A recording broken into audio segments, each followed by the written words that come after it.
Hey everybody, and welcome to another episode of Magic with Zuby. My name is Zuby. If you're brand new to the show is all about a little well-known card game called Magic the Gathering. So on today's episode, we brought on none other than Michelle, aka Kiln Fiend Potter, from the Loregoyfs podcast, the popular Vorthos podcast, and brought her on to talk about Vorthos, Godzilla, pottery, D&D. We talked about some magic in there, Ikoria, and so much more. I'm sure that we talked about everything. And we even talked about samurais and Japan and all that stuff. It was so much fun. So before we get into that, let me just get some announcements out of the way.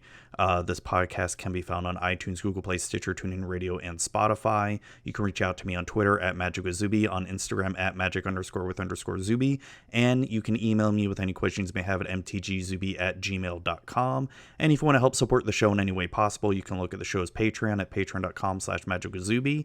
And here are some other little announcements before we get into the interview with Michelle. And here we go. Well, hey there, Zoe. Why the long face there, chum? I just want to order some magic cards, but the shipping was too expensive.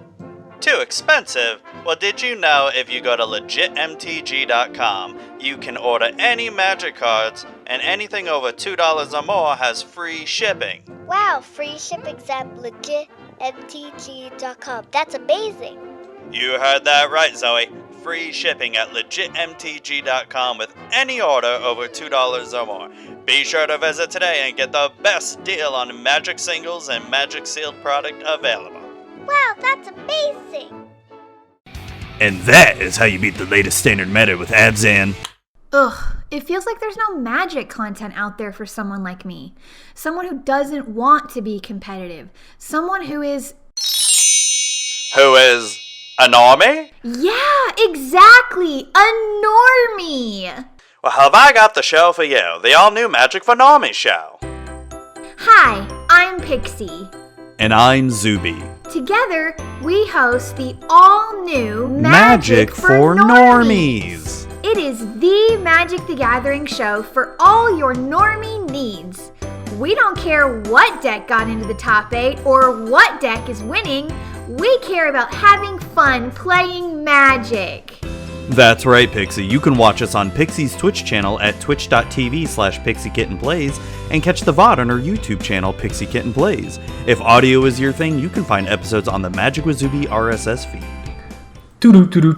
Magic for Normies.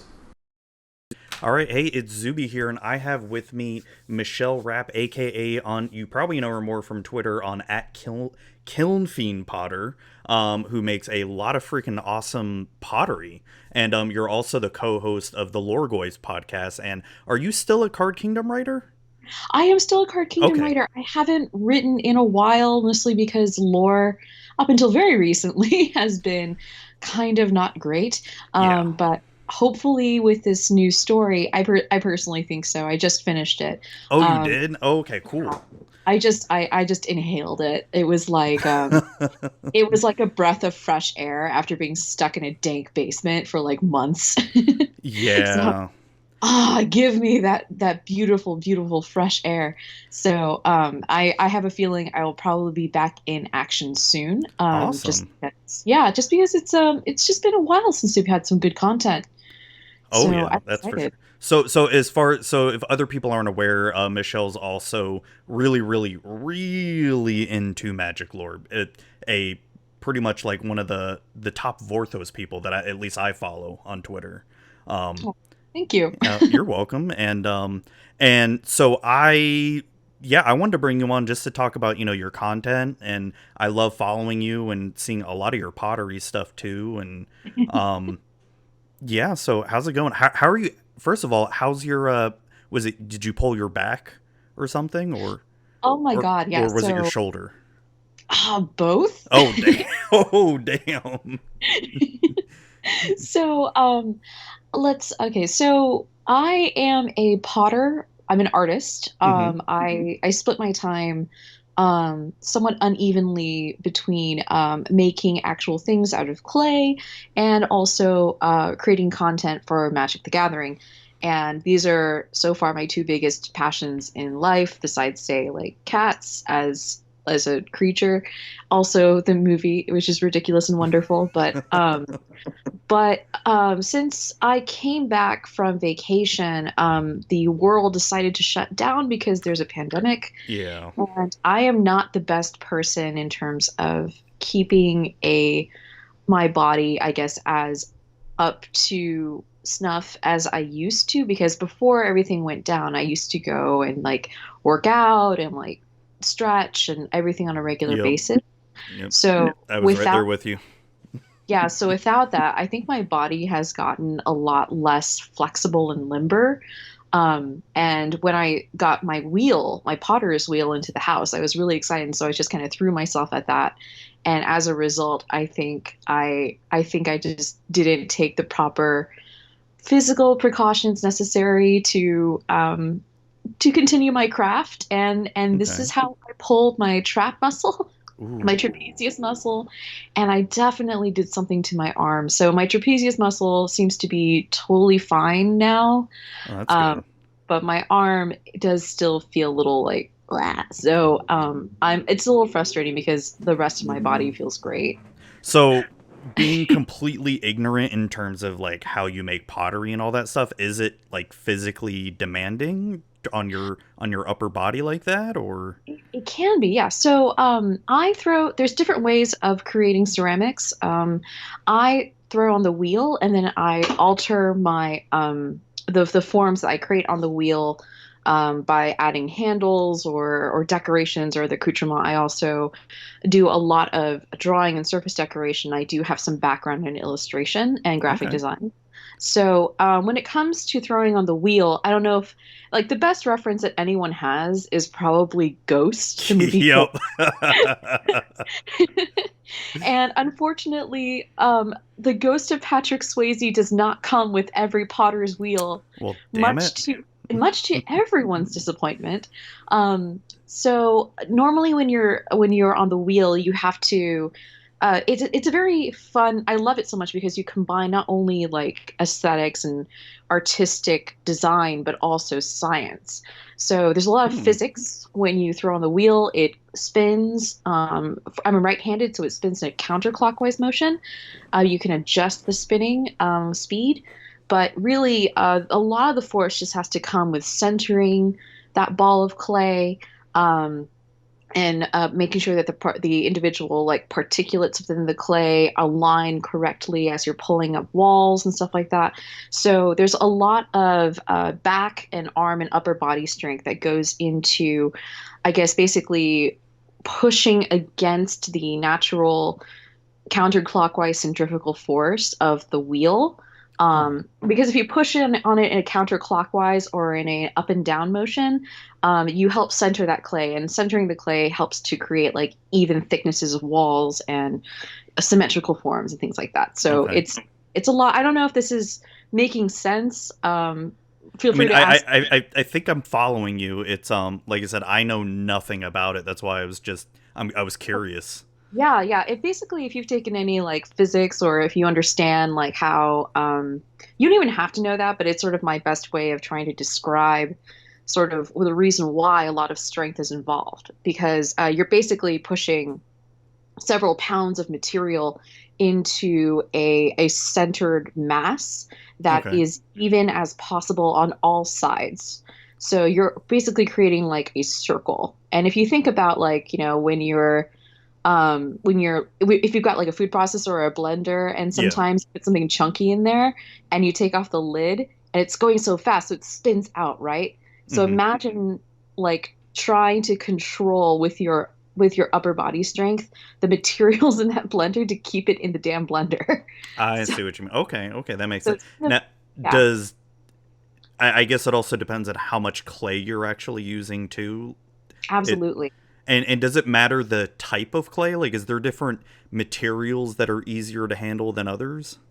Absolutely. That's a really great question. So, there's different kinds of clay out there, as is evidenced by museums Yeah, and yeah. stuff like that.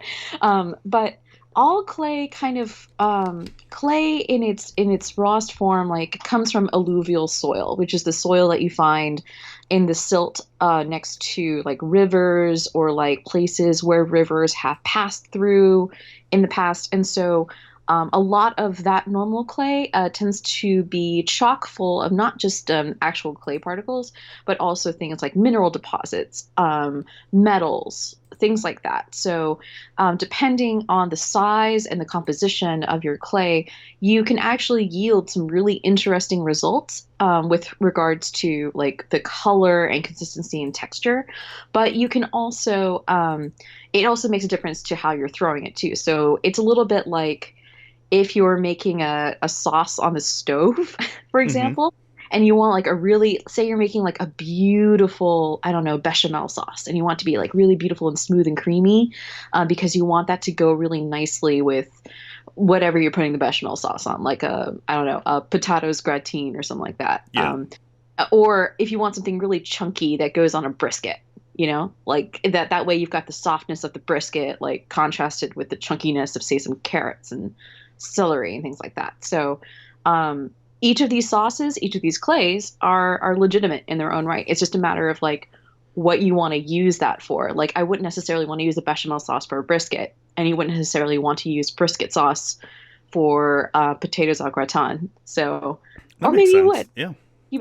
Maybe you would. I don't know. It's up to you. Yeah. No, no. But I yeah. think I think I get where you're coming from. And one more question. I know probably we're starting off right here, not even talking about magic, but hey, this is the kind of stuff that I enjoy learning about because I know nothing about it. It's when you're, I guess, where do you get your clay from? I mean, I know you can go to like places like Michael's or Joann's or any kind of like, mom and pop sort of art shop to buy clay. But is for someone like you who does this a lot, do you find yourself, I don't know, getting like importing clay from places around the world or, I don't know, I guess just answer it from there. Gotcha. Yeah, no, that's a really good question as well. So the clay that you find in places like Joann's and Michael's, like that's clay too, but technically that's a polymer clay, Okay. typically. And so that's sort of the clay that sets up. It's still like a clay, but it's not the same clay in the sense that in the sense of like potter's clay. Normally those are the kinds of clays that either air dry or you put in your oven, and they're like really lovely to handle typically. You can throw with them, I think, but potter's clay, on the other hand, I get my clay from my studio. So I used to work out of a communal studio here in San Francisco, which has since been like shut down. Yeah. They're still doing some operations, but it's very reduced. As you can probably tell, in a wet and wild kind of hobby slash profession like pottery, it's almost impossible to disinfect everything. So Oh yeah. I guess I didn't think of that. yeah, yeah. So obviously, there's no way the studio could stay open while the pandemic is going on.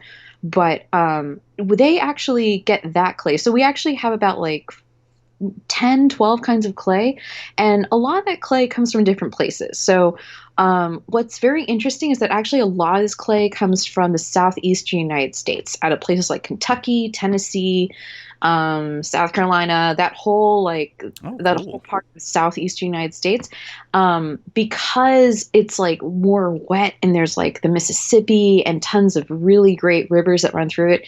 There are a lot of really great clay mines and deposits, and so a lot of the clay in the United States tends to come from that area. You can import clay from like other places, but I guess if you want to be real fancy about that, that costs a lot of money, as you could probably imagine.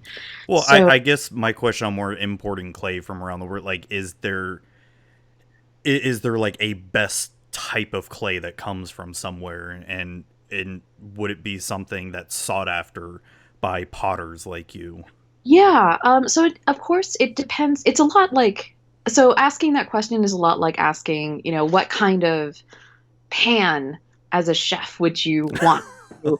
Would you recommend? And it's like, but there are so many different kinds of pans that you can use for different Yeah. things. And that's kind of the same deal. Oh, Like okay. for example, like porcelain, which is very, very difficult to work with because the granules are very fine and very tiny, which is great because you can throw these amazingly thin, transparent walls. Like if you ever get a porcelain, like one of those thin porcelain teacups and you hold it up to the light, you can see through it. Yeah. Super cool. And yet it's so strong and light. That kind of porcelain, some of the finest porcelain comes from Jinjiadin, China. And that well, the reason why porcelain is able to have those properties is because it's actually not entirely clay. It's a mixture of like gypsum, feldspar, quartz, a lot of interesting rocks and minerals that are ground together and formalized in order to create this. And that's the thing about clay too. It's rare that you can ever just get clay out of the ground and work with it. Some potters do that, but a lot of modern potters, a part of what their material is does come out of the ground, but it's often combined with other materials, minerals, metals, etc., in order to create a certain effect. So there's that. There's also a really fantastic clay from Yixing, China, that is renowned for smaller teapots. And the reason why that particular clay is so sought after is because it actually absorbs a lot of the tea's natural tannins and flavors and whatnot. So if you use the same tea over and over again within that teapot, it gets to the point where the buildup can actually just produce its own tea. You no longer even have to add tea leaves to that. That's interesting.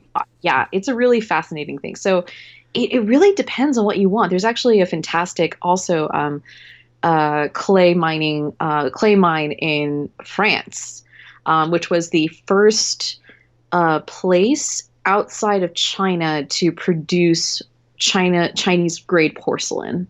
And that's and the reason why they were able to do this is because they have a really good feldspar mine out there. Mm-hmm. But they have one of I think it's Limoges actually.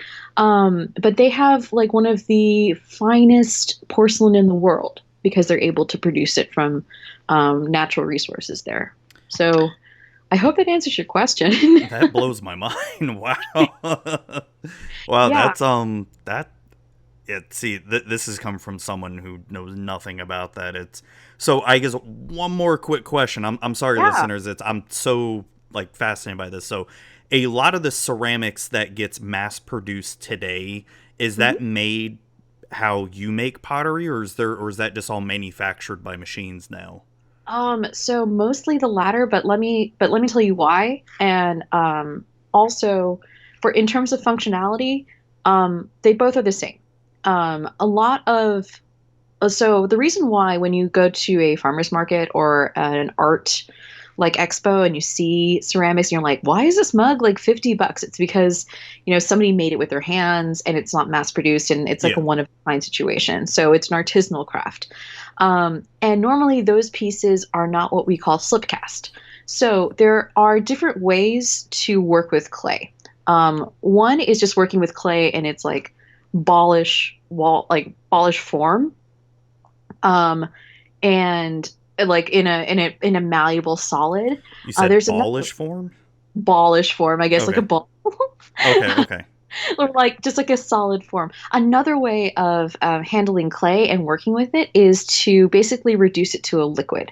So you combine clay with water and maybe a couple of other molecular chemical bits, not chemical in the sense that it will hurt you, but in the sense that there's like ways to naturally suspend the clay particulates within the water, so that way you don't end up with all the clay like sinking to the bottom of your suspension liquid. So you can have that, and then when you can pour it into, say, like a mold, like a plaster mold, and wait for the plaster to wick away all of that moisture, and then you can pop that finished piece right out of that mold, and then you can use that mold again to create a nearly duplicate piece. And that's pretty much how all modern, like, you go to JCPenney's, or I don't know if JCPenney's is around anymore, but like if you go to Macy's, or actually I don't know if Macy's is around anymore, if you go to a department store or IKEA and you grab some of the ceramics from there, that's how they get made. And like no shade on them. I know people who work with slip and who do slip molds. There's so many cool things you can do with it. Like there's one artist, Brett Kern in particular, He creates molds out of inflatable dinosaurs, and he uses a slip cast to mold ceramic, porcelain, inflatable dinosaurs. What? It's so cool. It's like the coolest thing. What his name was Brett what again? Brett Kern. Like a kernel of corn. All right, so Brett Kern ceramics. All right, I just got to see this inflatable dinosaur stuff. Yeah, inflatable dinosaurs. It's so cool, and the reason I've held his pieces, and what's so cool about like slip casting is that you can create these beautiful thin pieces, and I've held his work. It is so light, like not even half a pound. So wait, these aren't actually inflatable. These are actual like wait, what? Oh, yeah, so okay. So yeah, okay. They're zooming in on it. Yeah, you can tell. All right, just from. So I may link this in the show notes, his website, because from a far away picture, it looks exactly like an inflatable dinosaur. But then they zoom in on it, and you can tell the porcelain and all that. That's crazy. It's fantastic, and it's really difficult to get one of his pieces. I want one, but I have cats, and I'm just and I have a 1-bedroom apartment, and I don't know where I'd put it where they wouldn't destroy it. So yeah, I know the feeling. It's like we've lived in this house for God, how many years now? Like 7-8 years, and when we first moved in, we just bought some crappy furniture just to, have a couch and all that stuff. And we haven't gotten rid of that crappy couch yet because of the cats. Because we know as soon as we get a nicer couch, they'll just ruin it. Yeah, no, we were hoping to move to Boston, roughly like in a month or two, but obviously that's not happening. But at least I was looking up possible furniture options, for when we upgrade from our IKEA couch. And it's tricky finding something that's pet proof, especially with cats. Yeah. What my mom does, cause she has a cat, I guess, cause they've got this really nice freaking sectional couch, and what they do is when I guess they put tinfoil on the top of the couch and on the seats that they're not using at the time, and apparently it detracts their cats away. I don't know. Yeah, that's definitely one thing that I've heard. I've heard also that microfiber couches, like material, is like a little hardier. And that is something you could probably find that looks pretty decent. So that's kind of what I've been sort of leaning towards. But I do like the tinfoil idea. But yeah, so ceramics, super cool.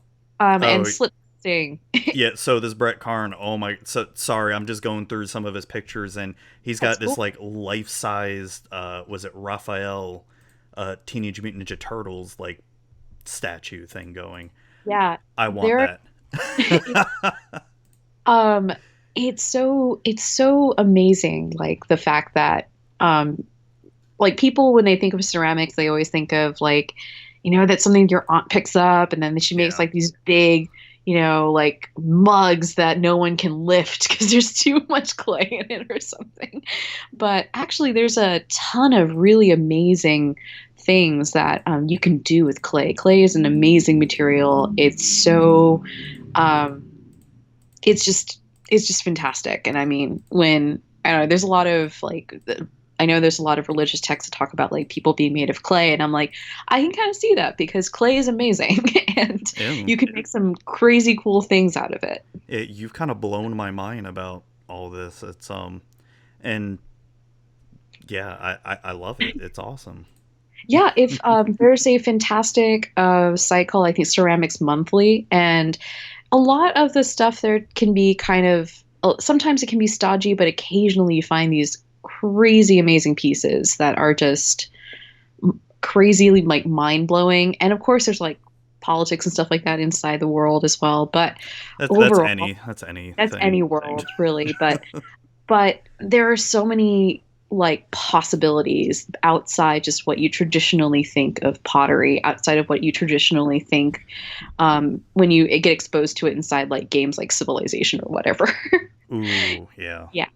Yeah, so super, super amazing things. And Brett Kern also does these really cool, like, inflatable astronauts. Another artist that works really well in slip casting is Sean Forrest. He does Forest Co. Ceramics, and he actually plays Magic as well. Like, Oh, cool. yeah, we've slung some spells in the studio. And he lives in Orcas Island, Seattle. But he does these amazing, beautiful colored slip pieces that look like sunsets and rainbows, and he does intricate carving. Really down to earth, wonderful person.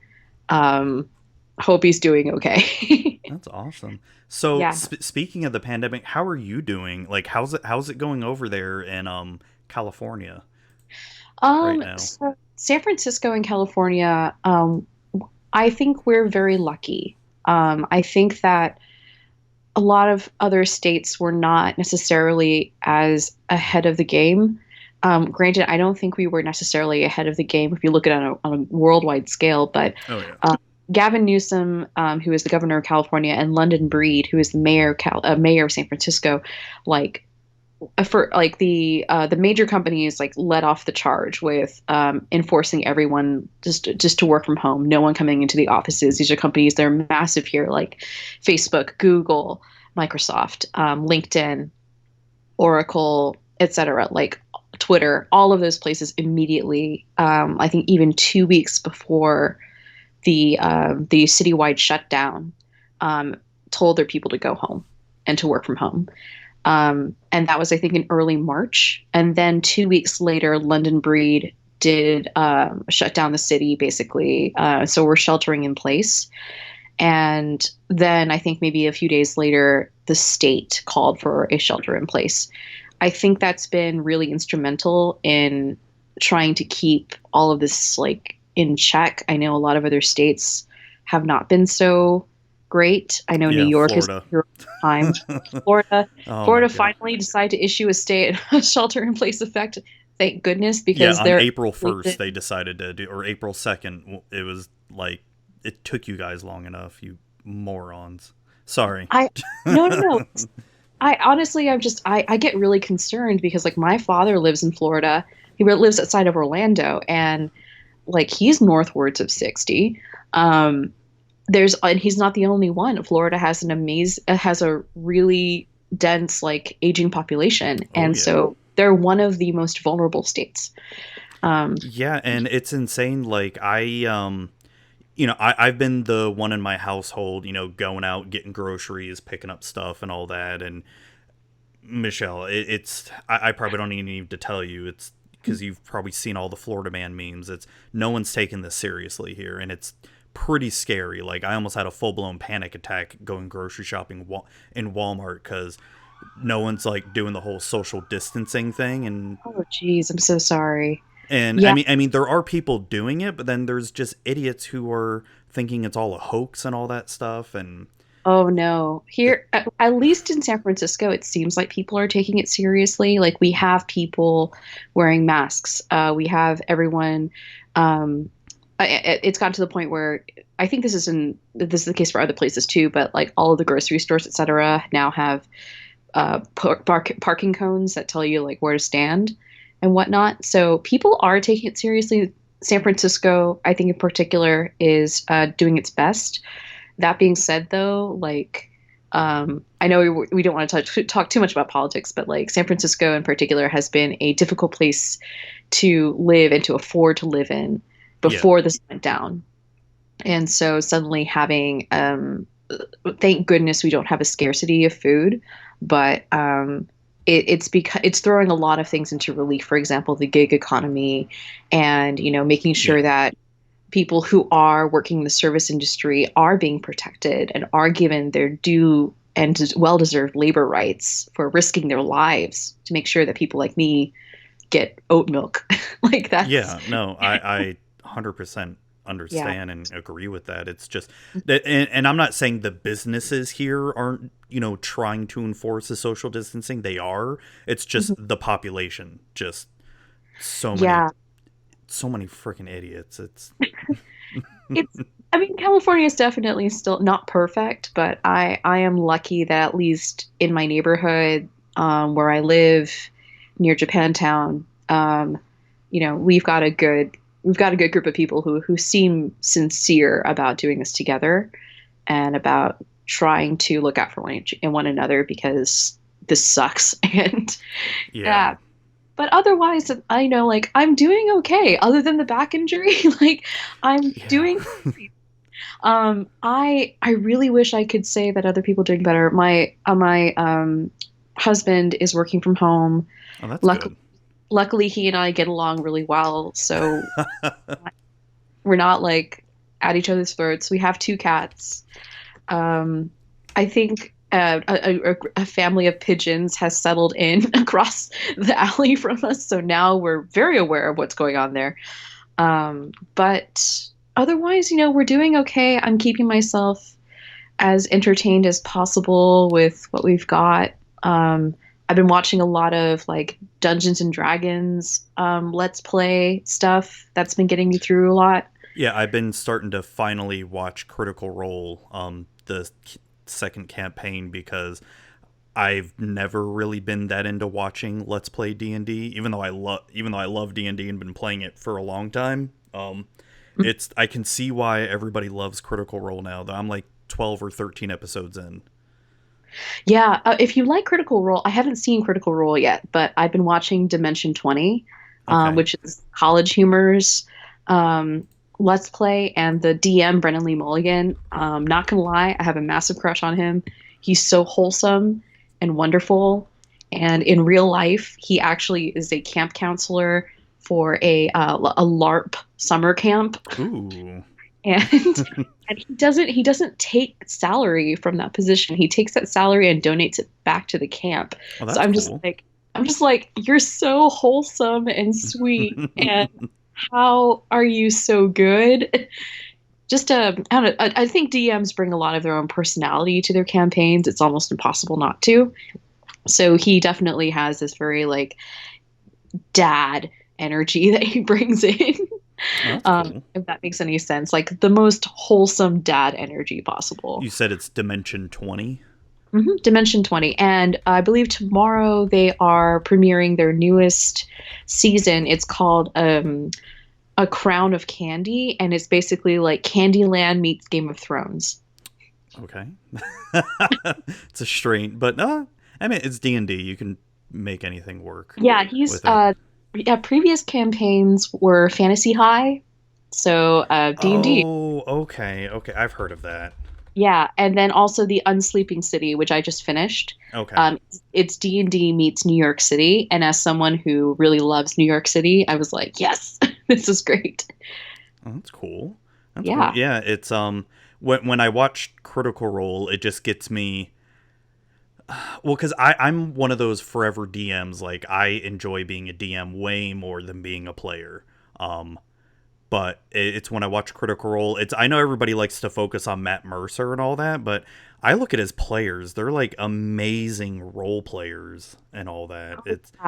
And a lot of these like high production D&D shows, they have like amazing players, and sometimes I wish my players were like that sometimes.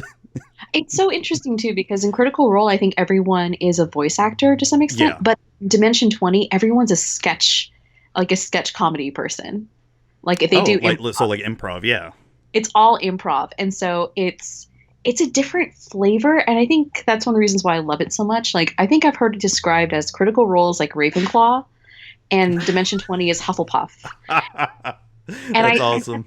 It's a really great description, because Critical Role is like very much like, wow, serious, but then not that Dimension 20 isn't serious, but there's a levity to it that is just, and they're just so good at playing off each other too, because they're improv. Yeah. And it's really, really fun. So 10 out of 10 stars, would watch again.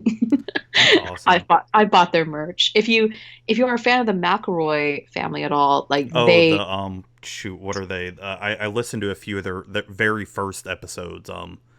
Tiny Heist? No, oh my gosh, it's like when they had their dad with them. They did The Lost Mines of Phandelver. Yes. Oh, The Adventure Zone. Yeah, The Adventure Zone, that's right. So if you like them, they actually come on to Dimension 20, and Tiny Heist is the name of their season. So it's a it's another custom homebrew setting about like tiny fairies and tiny people and toys and bugs all coming together to do a big heist to steal a roll of quarters. It's so good.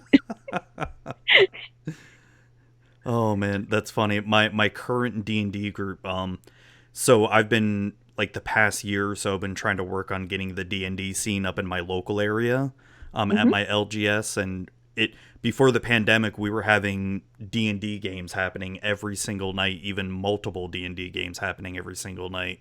I'm afraid with this whole pandemic my LGS is going to just completely go away, which sucks, but so a few of my players, we got together and have been playing on Roll20, and our current campaign is like a mix of The Godfather meets National Treasure.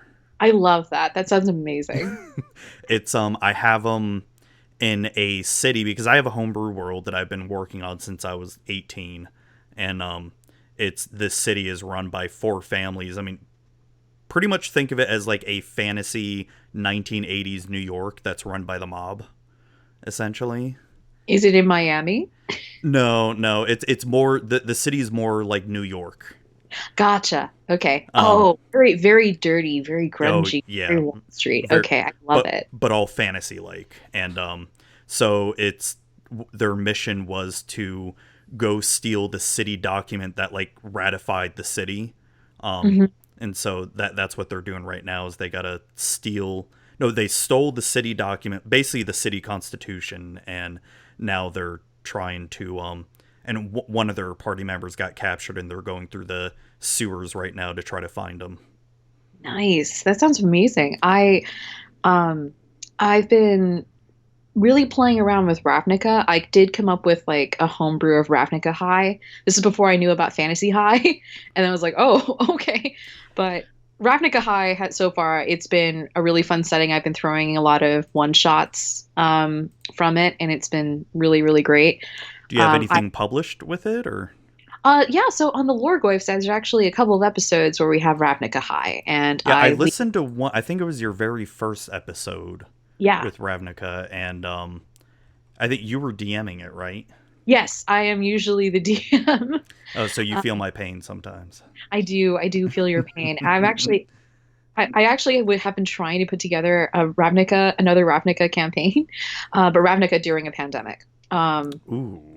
And I have, for physical reasons, not been able to put together anything. I also run another Ravnica campaign for the Loregoyfs called The Bloody Nightingale, and that's like a classic murder mystery noir kind of flavored campaign. And so Ravnica's kind of been my jam as far as setting my current campaigns in, although I've been very inspired by the Unsleeping City and have been trying to come up with a homebrew for like a San Francisco version, because I love my city, even though my city is weird and corrupt. But I love it so much, and there's so much great history here, from like the miners that came here to like Emperor Norton to the Hearst family and its legacy, the publications, the media, the startups. There's so much to draw from, and there's like, there's so many, even though it's only a 7x7 city, there's so many small, tiny places that you could just imagine that are magical, like a little alley that suddenly turns into a beautiful, like verdant garden filled with flowers and ivy, and like a little fountain. And you're like, how is this in the middle of this tiny, like this city? Like, how is this here in a city that's made out of concrete and whatnot? But yeah, so it's that's interesting. Very much. Yeah, so I don't know. I'm a big city person. I love San Francisco, so really want to incorporate that, maybe like that, and maybe the ghosts of, I don't know, civil rights protesters and gay rights protesters and that sort of thing in. And maybe there's like a magic to the Castro that comes in a big rainbow flavored popsicle or something like that. I don't know. Could be fun.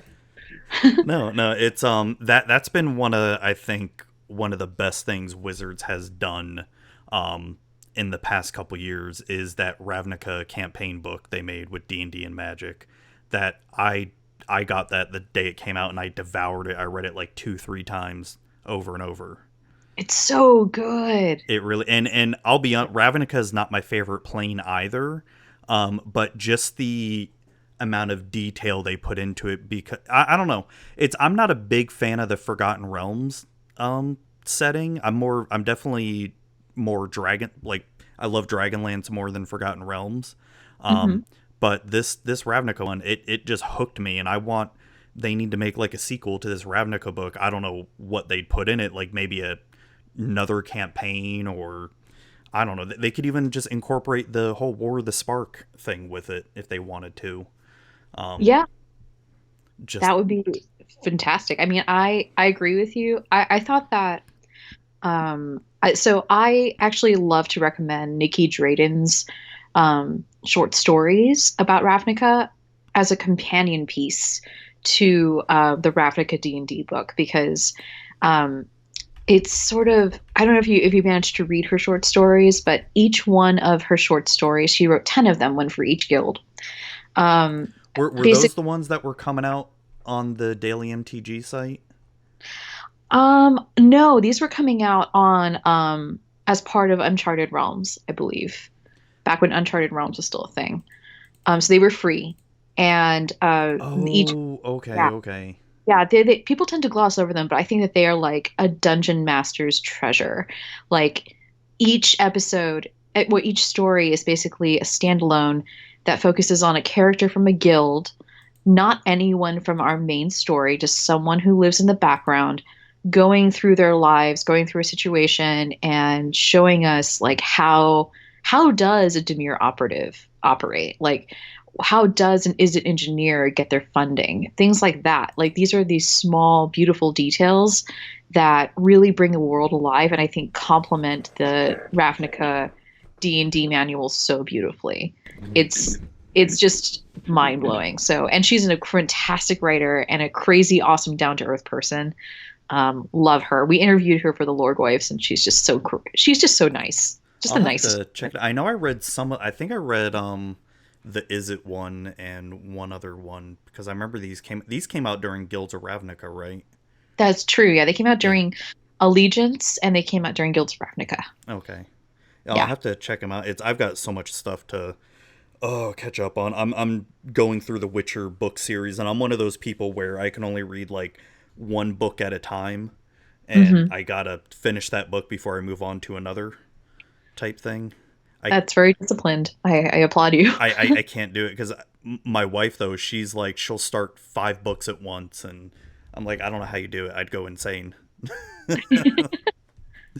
Everybody has their own thing. It's like when you go to a buffet or when you go to eat a meal, it's like you finish one thing first and you go to the next, and someone else is like, no, I'm just gonna eat little bits of all of it at the same time. Delicious. Oh, that's awesome. Speaking of, well, so getting back to a little bit about magic here. So speaking of Vorthos here, we've had probably, when did the War of the Spark novel come out? Was it a year ago now? Almost a year ago, yeah. So, about a year. So I was one of the people who I understand that, the weekly stories that were coming out were free, and that was good. I was definitely one of those people who wanted them to bring back novels that, in book form. And when I heard about the War of the Spark novel, I was definitely excited about it. Super excited, because I'm like, yay, they're going back to book form, until I read it. I wasn't that, Not like this. Yeah, not like this. It's so since then, it's, as you're very well versed in Vorthos and the whole Vorthos community. It's been not been so great for Vorthos lately. No. And I mean, there was the Throne of Eldraine novel, which I haven't read yet, but then Yes. Theros, one of my favorite planes, Theros, had absolutely nothing, which was so heartbreaking to me. Yeah, it is. The past year has been rough for the Vorthos community, for most of the Vorthos community, mostly because it came on the tail end of some of the best writing that we have ever seen produced from Wizards of the Coast. This kind of, I mean, I like to kind of point out that this all started basically you got glimmers of it with Alice and Lore's working on Amonkhet. Kaladesh, we had some fantastic writing about Yahenni and Yeah. that world building in the Aetherborn. But everything kind of came to a head when they gave Allison like the modus operandi of just write Ixalan. Oh, I And loved Ixalan. It was Ixalan is by far, I think, the golden age of lore. I come from like I love books. I mean, obviously, like anyone who comes into becomes a Vorthos is really into books. But I love sitting down and analyzing books. I love looking at, picking apart characters. What's their motive? Who are they? How do they fit into this world around them? I love Brandon Sanderson, Anne Leckie, Mercedes Lackey, a ton of really wonderful science fiction fantasy authors. And Ixalan just hit all of those notes for me, but also gave an enormous amount of heart to its characters and two very unlikely characters to give their yeah. hearts. Yeah, like Jace and Vraska. And these are characters who we have been schooled to understand as being cold and rational and callous and killers. And now we have them vulnerable. And I think that speaks to a lot of people who I think have moved past a lot of like what I would call the Renaissance age of fantasy and sci-fi, which is like I would call it maybe Game of Thrones and stuff like that. We've moved kind of more into a space where I think we want more pathos from our characters, and this very much embodied that. And it just makes these characters relatable. It makes them human, and that's what we want to see. We want to see ourselves when we read these books and when we read this story. So Ixalan gave us a good, healthy dose of that. And then we kind of progressed into other things. And that was, I think, the last big hurrah before we moved into the new system, which was basically we give outside writers contracts to write these stories. And so the results were mixed. We had continuity errors. People tried. Yeah, for I know that people were like, well, it's not supposed to be like super continuous, but it's like we're Magic the Gathering players. We know, for example, if like a Doom, like if this card is a copy of just Doomblade or something like that, of course we're going to pick up on these details. Well, it's not only that, but with them, because since the inception of the Gatewatch, they've had this overarching story of, basically the end goal was stopping Nicobolus, right? And when they went over to Dominaria, and when we saw first glimpses of that continuity error, that's when people started getting mad where, hey, if we're supposed to have this continuous story, why aren't things lining up, in the previous chapters? Exactly. Yeah, it definitely was a bait and switch, it felt, because as you pointed out, yeah, we were offered this story that should have a clear and even through line through from the beginning to the end. This is what we've been expecting. It's like it kind of followed the model of the superhero movie, right? Yep. Like we have Tony Stark starting off in Iron Man. Tony Stark remains Tony Stark like pretty much until the last one. I don't know if people is it wrong to spoil Endgame here or I don't know if you I mean, if you haven't seen it by now. Spoilers. Until the very end of Tony Stark, we get Tony Stark, and there's a continuity to his character, his tendencies, his quirks. And that was what we were, I think, expecting when we walked into this narrative of the Gatewatch. And we didn't get that, and that was weird. So when War of the Spark came along, we had already been seeing some inconsistencies. And, I was really personally against the books because I guess I'm very egalitarian. One of the reasons why I love the lore is because it has been free for the longest time. Yeah. And I love the fact that Magic is an expensive game. Like, it's not a cheap hobby, but you can still engage very enthusiastically with the lore because the lore is free. And it provides people like a launching point, at least a foothold within the community that they don't necessarily have to put money down for. And I think that's I don't know. I like that, having that option for people. But I was at least hoping that if I'm going to fork over like, I don't know, nearly $30 for a book, that it should be well written. Yeah, and sometimes you're asking a little bit too much. Yeah. And No, then, but and, it's I yeah. see what you mean with offering it for free, and I agree. It's the and if you've listened to previous episodes, listeners, you know that there's definitely been some stuff about the lore that I've been a little bit harsh on. Mhm. One of my biggest things I don't like with the way they did it before, like let's just take Amonkhet for example, is the the one reason why I think Ixalan really worked well is because it had one writer who wrote it all and it was in house. When you look at something like Amonkhet and it's a different writer each week, and typically what I would do is I wouldn't read each story each week. I'd wait a couple weeks so I'd have, multiple chapters to read. And when you do it like that and you come across one chapter, it's written really well, and then you go to the next chapter and it's written by a completely different author and the writing feels off and doesn't feel as good, and the style and flow is completely different than compared to what you read, it kind of takes you out of the story. Yeah, it definitely it doesn't suspend your disbelief. Your doubt definitely creeps back in. It's definitely like if you're watching a Shakespearean play and then one of the actors is like, "Hold up, I need to check Tinder." And you're Yeah. like, Yeah, "Wait, that's why a great way to why put is it. he checking Tinder?" He's like, "Nah, I'm gonna swipe right on all of these." And you're like, "Oh, that's thirsty."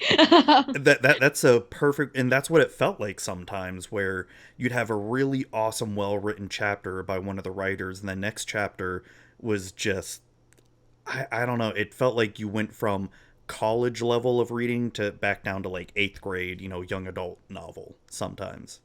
Yeah, it was definitely uneven, and I think that's sort of what we're seeing a lot now. I think that's evened out a little bit. The franchise team, I think, based on recent feedback, hopefully has doubled down on consistency Oh, I'm and hoping. quality. Um, but War of the Spark was it just felt so rushed. It felt disjointed. I think there was a lot of pressure to get from point A to point B to point C without a lot of time for breathing in between any of it. And so as a result, like things happened and you could step back and from like a macro perspective say like, okay, that kind of makes sense. But when you start looking closer, you take your magnifying glass and you start teasing apart those plot threads. You're like, wait a second. um, I like there should be more to it here. This character really should be a little bit more expressive, and we're just going to gloss over this without even spending more than a few sentences on it. What? So it Yeah. felt it. I mean, I haven't reread it since last year because I like to value my time highly. But I just it was it was really lackluster. Like honestly, if I had to compare it to a movie, it'd probably be like I don't know, watching one of those riff tracks, or like MST3K like action movies from like the 70s, like Oh yeah. the bad ones that don't really make sense, but I don't get the benefit of having like MST3K people riffing on it? Yeah, that's true. And that it's just like you, I haven't read it since last year. I even got the sequel to it, The Forsaken. I haven't even opened it yet. Um, Oh God. and I've heard that's not even much better. It was worse. I mean, it was Oh War of the God. Spark was not great, but it wasn't offensive. War of the Forsaken was actively offensive, and The biggest thing, and I remember people going on about was the Chandra Nissa thing, and then the decidedly male Gideon or something, so what or happened? As you probably recall, like it's been pretty much out there for the longest time, for a few years, ever since like Gatewatch got together, that Chandra and Nissa, like Chandra feels romantically towards Nissa. She's yeah, attracted to her. It's also been implied that there has been, not really implied, but so much like it's been stated that Chandra used to have feelings for Gideon. And this kind of refers back to I guess they were working together during the Purifying Fire, which is this whole other novel. We're not going to talk about that here.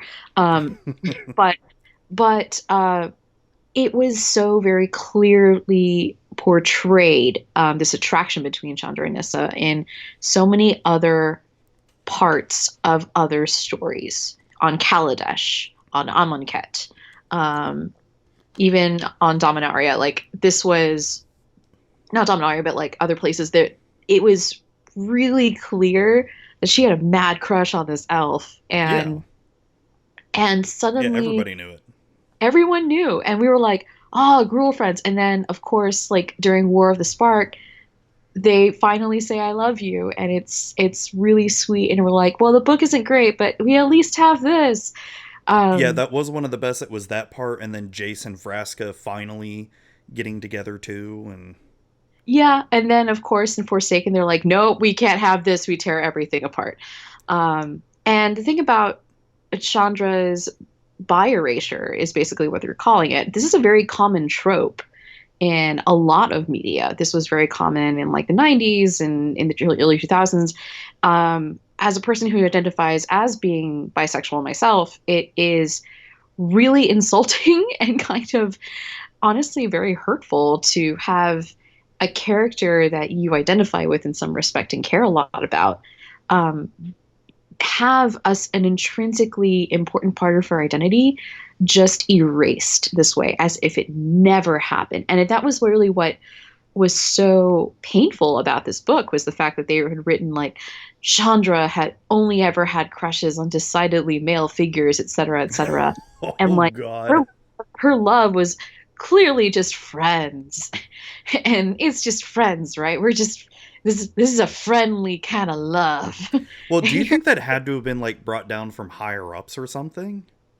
Possibly. I mean, the problem is that like I've definitely done my amount of speculation, but the thing is, like, at the end of the day, what happened, and maybe that wasn't intended to be this way. Maybe they were hoping for something else. The problem is that this is what we were left with. These are the consequences, and they done goofed, and that's a really charitable way of putting it. But I what I do appreciate is that Wizards of the Coast did come around and apologize for it. As far as I and most other Forthoses are concerned, Forsaken is verboten. We do not acknowledge this book.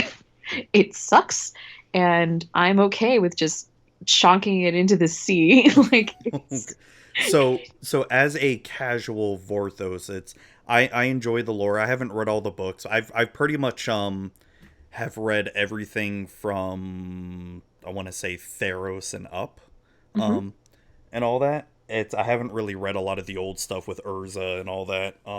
Honestly, I haven't either, but that's mostly because I know the writing is terrible, and I don't want. I can just read the Wikipedia. It's fine. But I guess as someone who's a casual Vorthos, is Forsaken even worth reading? I mean, no. Does it? No, it doesn't. I mean, besides that part with Chandra and Nissa, is there anything that moves the story forward that's even worth noting or knowing about? Yes, in the sense that stuff happens. Like, Liliana decides to change her name and live out her days in the swamps of Caligo. What? And gives up her chain veil and does a lot of very other un-Liliana-like things that I have a lot of problems with. What the heck?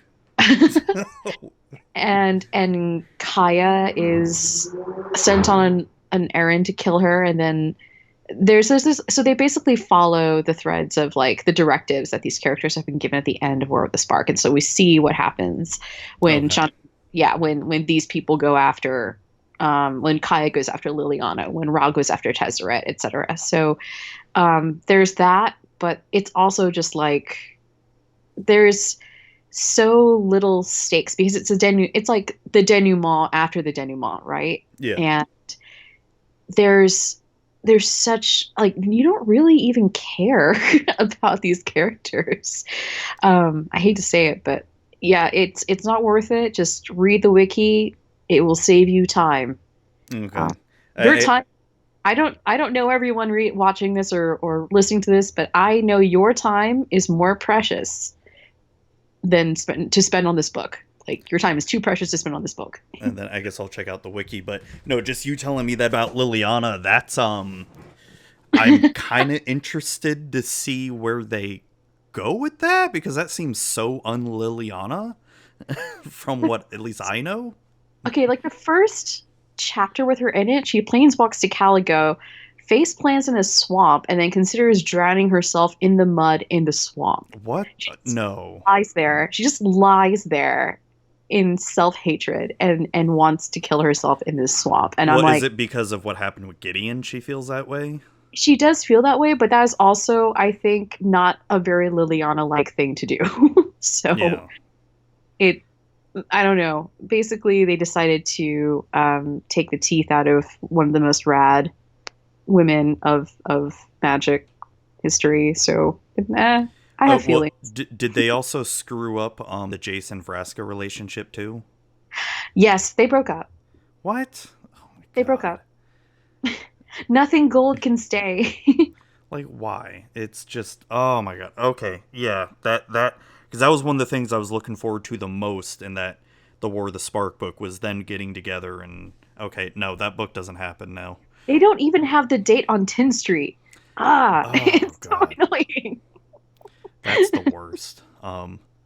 Yeah, I don't think so. Anyways, Throne of Eldraine book, how was that? So the Wildered Quest is excellent. I definitely recommend it.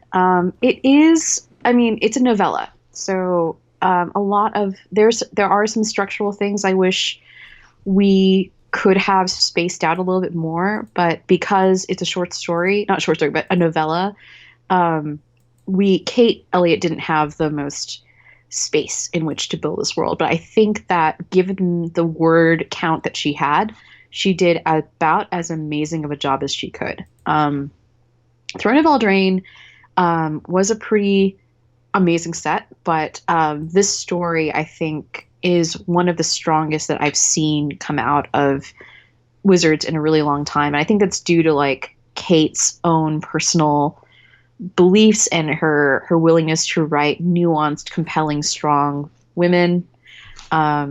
She, even though there is like a lot of fantasy and storybook stuff happening in Eldraine, that's not really necessarily the focus of this particular novella.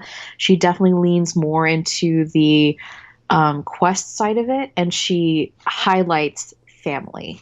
And I think that's sort of the thesis and the backbone of this particular story. It's the Kenrith family. Yeah. What they do together, how they relate to one another, their love for each other, and how that love propels them to do amazing things. And I think that's incredibly lovely. Kate is also an incredibly like lovely individual. We interviewed her for the Loregoyfs. Nice. She's so funny and hilarious and super chill. But behind her, I think that behind in this particular book, I think there is this very strong-willed person that I think makes everything happen, and that's Queen Linden for sure. And I see a lot of Kate in her actually. Because Kate herself has twin boys. So I think you can definitely see a lot of that familiarity with dealing with that kind of twin dynamic in the book, which is super funny. But Queen Linden in particular, I think, is an incredibly strong character. It was really she's a strong card in mono white. Yeah, she's incredibly. It's not that she's so much even like just a strong woman, but she's a like. When people talk about the strong woman archetype, like typically people think of something very shallow. But when you think of a woman, like in a woman's complexity, a person's complexity, and the strength that comes from within, born out of years of like dedication and hard work, like that is so very apparent and very real in this character, and it brings such a strong like buttressing to this story that I think would have crumbled if that character wasn't in it.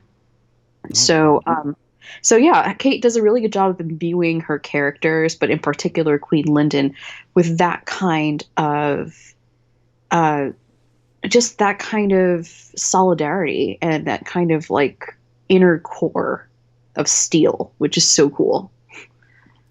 That sounds awesome. Yeah, it's on my to-do list to read. And Garrick is in there too, and he's great. Garrick So Garrick is in the book along with yeah, Oko. along with Oko, yeah. Oh no, Oko. Press F for respects. Yeah. And it's funny. I didn't even think that Planeswalker was that good when it was first spoiled. I didn't realize it would like warp every single format. Really, as soon as I saw it, as a person who plays a lot of Commander, I was like, that's just Beast Within on a stick for free every single turn. And that's so good. So I'm not very good at evaluating Magic cards. No worries. I think I also just have the unfortunate experience of getting Beast Within Yeah. multiple times at games. I'm just like, ah, your smothering tithe is now an elk, and I'm like, God darn it. Yeah. So the Ikoria novel, didn't that just come out today? It just came out last night Or / last today. night? Yeah, and it's by Django Wexler, who is, I think, one of the most exciting voices in recent science fiction fantasy. He became well known for his, I think, he became really well known for his Flintlock fantasy series, which starts with 100,000 names. It is basically a fantasy version of the Napoleonic Wars. Yeah, it's called The Thousand Names, The Forbidden Library, The Prince of Valor, or The Price of Valor. Yes, The Price of Valor. He is so good at creating these amazing settings with really compelling characters, but also I think the thing that really excited me when I was like first reading his books was the fact that he seemed really adept with military strategy. Especially when it comes to working within cities. And so when he did the work for The Gathering Storm, I was like, this is the perfect author to have chosen, because he did such a great job basically portraying the fantasy French Revolution in Paris. And cool. I was like, dang, like he's going to knock it out of the park in Ravnica. And he did. I was a little bit like, oh, Ikoria seems like a little bit out of his wheelhouse. I would have expected someone like Marie Brennan, but this is cool too. And I just finished it today, the day it was released, and it's really good. After Forsaken, this is such a wonderful breath of fresh air, like I've mentioned before. But not only that, there are a lot of subversions here, and I think that's what makes this novella such a wonderful companion and like underlying supportive piece for the set.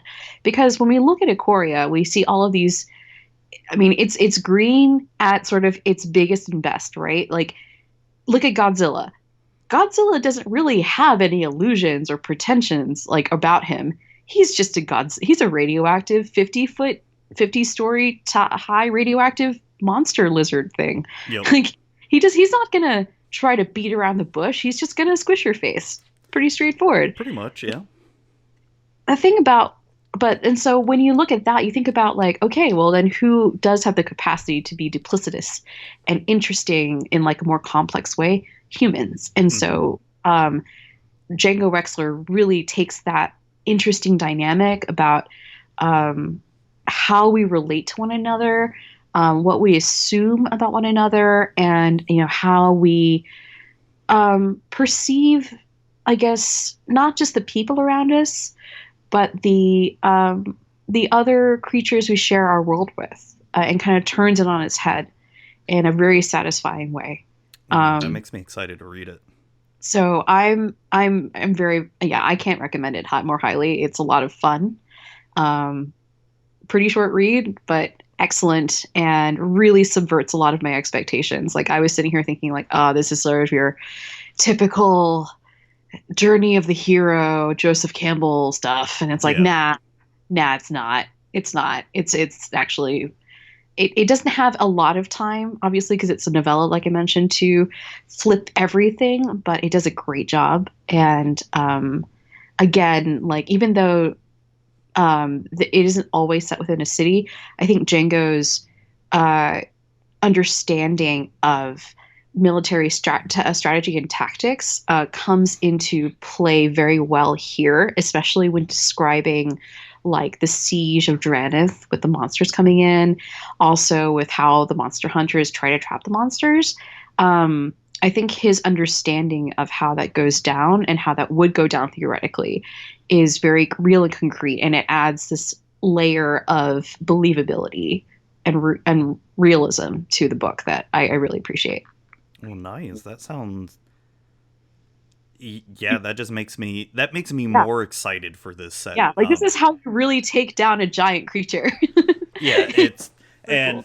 you know, I got to get your thoughts on I mean, because right now your Twitter name is Michelle Ikoria Stan, which Yes. Stan that came out of that the K-pop thing where people call like obsessed fans like stans or something because the Yeah, Eminem song or something like that. pretty much. I think that's how it goes. I just picked it out of like the Tumblr community where it's like you have a fandom ship and you're like I have no choice but to stan. So it's kind of like this happened and and so Ikoria happened and I have no choice but to stand for this set. Like I love this set so much. Yeah, I think we were talking about before we even started recording, like when I accidentally saw some leaks of the Godzilla cards, and my first thought was those aren't real at all. That they can't be real. There's no way they'd make Godzilla cards or something like that.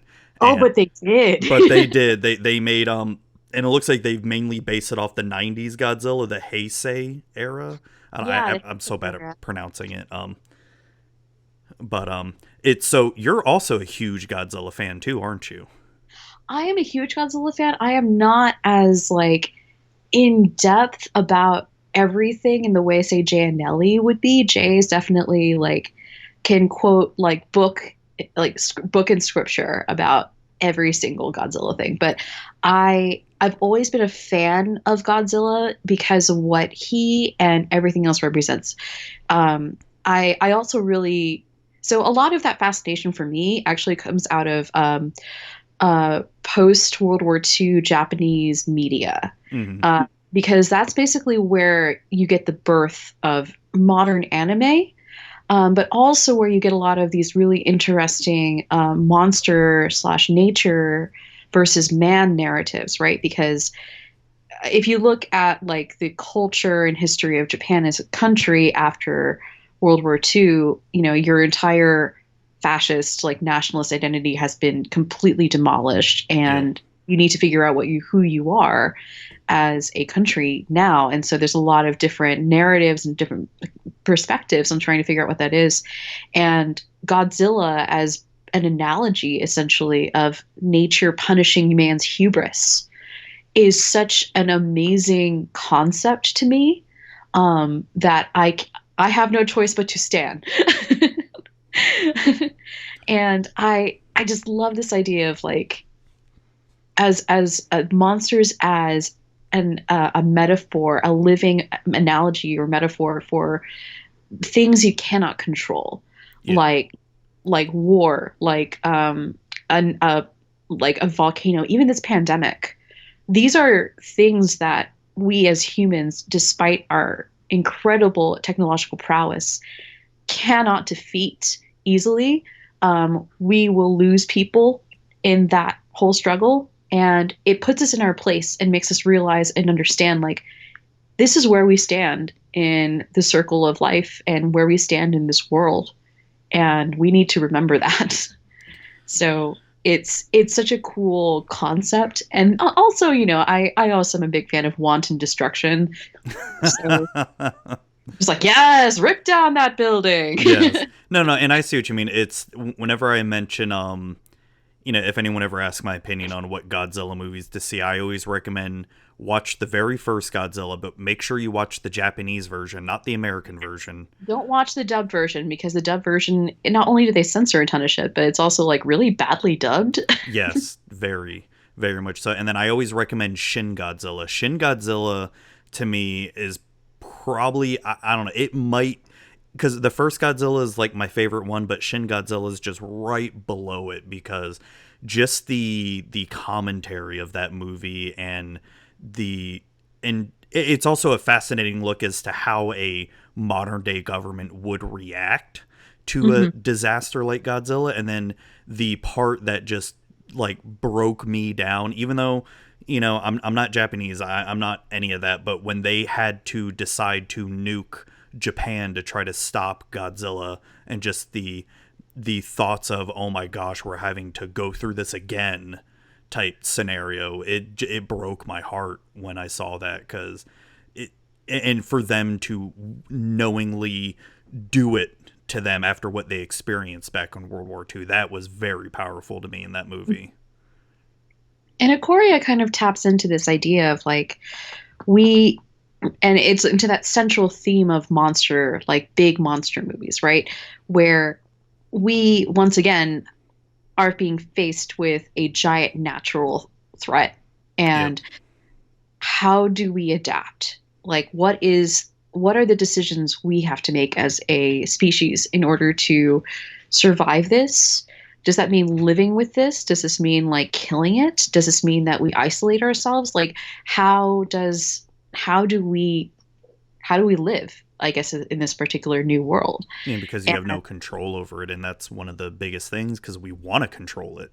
We want to stop it. And that's sort of what's really been really fascinating about this set. I mean, I know that in the past, like, green as a color has often been glossed over. Even just as recently as a year or two ago, people were like, green, what's that all about? What, like, green is by far, I think, one of the most, if not the most misunderstood color within the color pie.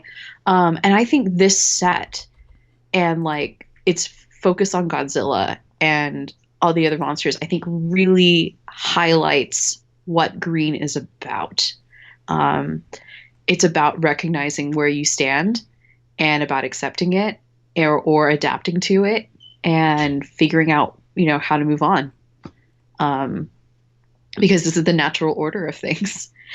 Yeah, it's that's a good way to put it, because that's you know, living on this side of the US, you know, every summer we have to deal with hurricanes, and it's, you know, you make a really good point. It's something we have to deal with hurricanes every year. You know, what do? You can't stop them from coming. You can just prepare as best you can and deal with it. Yeah, I mean, in San Francisco, we certainly had, I mean, everybody says we're due for another big one, but during the, I wasn't around for the 1989 earthquake, but it's, you know, you can't run from an earthquake. No, you can't. You can't run from an earthquake. And you don't have too much warning on earthquakes either, unlike hurricanes. In earthquake, the ground runs from you. Like, it's not, it's kind of a problem. So yeah, it's that to me is like way scarier, like dealing with an earthquake, than a hurricane, because at least with a hurricane, like you said, you at least know you can run away from it, hopefully, unless it, you know, decides to change its mind the very last minute, which it likes to do. Yeah, I remember being caught in last year. Doug and I went to Tokyo. We went to Japan for a couple of weeks, and we ended up extending our stay because we got trapped in a typhoon. And it was so sudden how quickly the typhoon decided to descend upon the entire country. And if you looked at satellite images, the typhoon was the size of Japan. And wow. like, wow. And it was sizing up to be like one of the biggest storms to ever hit Japan. And I was worried, but I was not too worried, because if there's any country that is really good at preparing its citizens and like coming up with really great ways to handle this sort of situation as best they can, it's probably Japan. Oh my gosh, yeah, friggin'. They were so efficient. Like, everything was shut down. People were safe. They were checking in on people. Their medical and emergency vehicles were like on top of it, it was so well done. And also, like, thank goodness the typhoon decided to soften up before it finally hit the mainland. But it was just sort of like, this is a really interesting example of like a population and a government that has taken a lot of pains to prepare very, very well, because they've been hit by typhoons since time immemorial. So Yeah, that is true. And earthquakes too. yeah, their seismological technology is like crazy amazing. Yeah, I know I've seen like some videos of how they design their buildings. They engineer their buildings to withstand, X amount of earthquakes or whatever the Richter scale is. And it's pretty crazy. And then plus with them having to deal with that tsunami, hasn't it been like 10 years now or something, or over 10 years? Yeah, yeah, The tsunami? and we're still feeling the effect, and they're still feeling the effects of it. It is, it's pretty remarkable. So it kind of makes sense that monster movies and things like that come out of a place like Japan, a country that has withstood like so much naturally, but also like in dealing with the aftermath of World War II and trying to find who they are. Like every country, trying to define their identity in an ever-changing world, using this as an expression. Yeah, I've always been fascinated by Japanese history, and not just Japanese, but also Chinese and Korean and Vietnamese and all that. But Japanese, you got this small ass little country, and just how much havoc they wreaked back in the day is just amazing. Like if you like history podcasts, have you ever heard of Dan Carlin's Hardcore History? I have. I've been meaning to listen to it, but I've been actually listening to Sawbones, which is a medical history podcast. Ooh, okay. I think I've heard of that one. Yeah, it's about bad medicine, bad medical practice. So I think you would like the Hardcore History because his recent one, Supernova in the East, just talking about Japanese society, like what led up to them getting into World War II. And then the aftermath of it as well. And then he also has a really good series, The Khans of Khans, which goes all into about Mongol history of Genghis Khan and all them, and just holy crap, it's amazing. It's pretty cool. Like I remember when I was taking my Shakespeare class in college, we of course spent a week on Kurosawa and made a lot of really great, there's a ton of similarities between Great Britain and Japan in terms of like social structure, hierarchy, like heraldry, all that stuff. And so when it made perfect sense for Kurosawa to absolutely adapt a number of Shakespearean plays to feudal Japanese settings, it was just that's one of the reasons I think why it's such a fantastic, like, Throne of Blood. One of my favorite films of all time, for very good reasons. Throne of Blood. Have I seen that one? It's like that. I can't remember if I've seen that one or not. So fun fact. I went through like a huge Akira Kurosawa kick. I know I saw like a lot of his movies. Rashomon's one of my favorites. Rashomon, I think, was just groundbreaking. But Throne of Blood is great. Toshiro Mifune, who plays essentially Macbeth. So there's a scene where where of course like they're attacking the castle, and so they're shooting arrows. Normally when you shoot arrows on a set, they're either CGI'd in, or in the past they ran along a guideline, like a literal guide string. They didn't do that. So they were just shooting arrows at the actor. Oh, they shoot real arrows? Oh, damn. So the look of terror on his face is not acting. It's literal fear. Oh, damn.